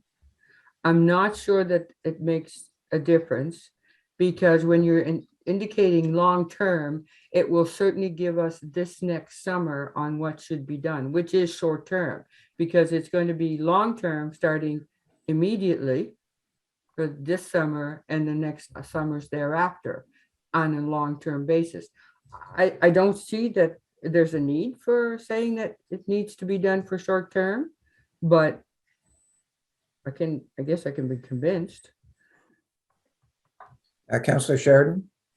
I was going to say the same thing. It just sounds more confusing. I think it's simple, it's cut and dry, and I think it's a way to move forward. I do have another concern, though. If we do leave the buildings, and this is, I know it's probably not pertaining to the amendment, but if we do leave the buildings, I know what happened in Upper Clements. Are we going to create that same issue if we're going to leave these empty buildings around? I'll just put that out there for thoughts. Thank you. I'll be voting against the amendment because I think that long-term includes short-term, if I can just put it as succinctly as possible. Councilor Bartel? Correct. You're muted, Councilor Bartel. I gotta stop turning that off. Anyway, it just sounds like it's a little bit confused. And I think if in reality, if we took out to prepare a long-term plan and replaced it to a plan for continued use of the facility, that would solve all the problems. Any other discussion on the amendment? Seeing none, I'll call for the vote on the amendment, which is essentially to add a short-term aspect to the motion. All those in favor of the amendment say aye. 1. Opposed, nay. Nay. The amendment is defeated. So unless there's another comment on the original motion, I do see Councilor Barteau wishes to make another statement. Yes. Yeah, just to follow up on my previous statement and to go down Councilor Hudson's avenue, that if we just got rid of the long-term plan and turned it to a plan for continued operation as an amendment. Are you making a motion for an amendment, Councilor Barteau? That was it, yes. You want to remove the words long-term? Remove the long-term and replace it with prepare a plan for continued operation. Do you have that, Madam Clerk? Just give me a second. Yeah. Talk to me. My fingers are trying to keep up with my brain. I can only go by what I hear. I haven't been able to look and see if it makes sense. I believe the motion that hasn't been seconded yet is to amend the motion by removing long-term plan and replacing it with planned for continued operation. Correct. That's my understanding. Yes. Is there a seconder for that amendment? Seconded by the deputy warden. Discussion. Councillor Sheridan. So in regards to the long-term plan, I'm taking it as, okay, maybe this year we're going to put in some picnic tables with covers over top and maybe replace the canoes or kayaks. That's the way I'm looking at it. But if I could get clarity on that, that's to me a long-term plan and replacement and what's going to be taking place. Does anyone want to respond? That's a question, Councillor Sheridan? Yes, I was just need clarity if that's what the long-term plan consists of. Someone on staff like to respond? Ms. Campbell? In our discussions in developing a recommendation for Committee of the Whole Council, we felt that whatever course of action council decided to go, it would have to be a multi-phased plan. And in order to operate as a day use park this year, might not involve, for example, taking down a building, which might have to wait until the fall. So if there's a building that constitutes an unsafe condition, we might have to take steps to make sure it's as safe as possible for the operation, but the next phase would come into play after the season in the fall. So we saw this as a multi-phase preparation. Thank you. Councillor LeBlanc? Exactly what Don Campbell has said. That's the way I saw it as it was. It is a multi-phase, long-term, same thing. Don't see a difference. Thank you. Anyone else on the amendment? Councillor Prout? Thank you. I think I'm in line with what Don Campbell and Councillor LeBlanc had said. I think this amendment, when I heard it, made me think that it would not, that what we're doing would not change in 2 or 3 years. It would be a continued with this plan. I would hope that with time that we could move from a day use if things developed fortuitously for the county, and we could move beyond that in the future. And would this not limit us to staying with just a day use park in perpetuity? Or of course, I guess we could come back and amend it at a future date, but I found it confusing, and I don't mean that in any disrespectful way. Thank you. Anyone else on the amendment that's on the floor? I don't see any hands up, so I will call for a vote on the amendment. All those in favor of the amendment say aye. Aye. 1, 2. I see 2 hands up. Those opposed, nay. Nay. Nay. I believe the nays have it, Madam Clerk. The motion is defeated. The motion for the amendment is defeated. So we're back to the original motion that was moved and seconded some time ago.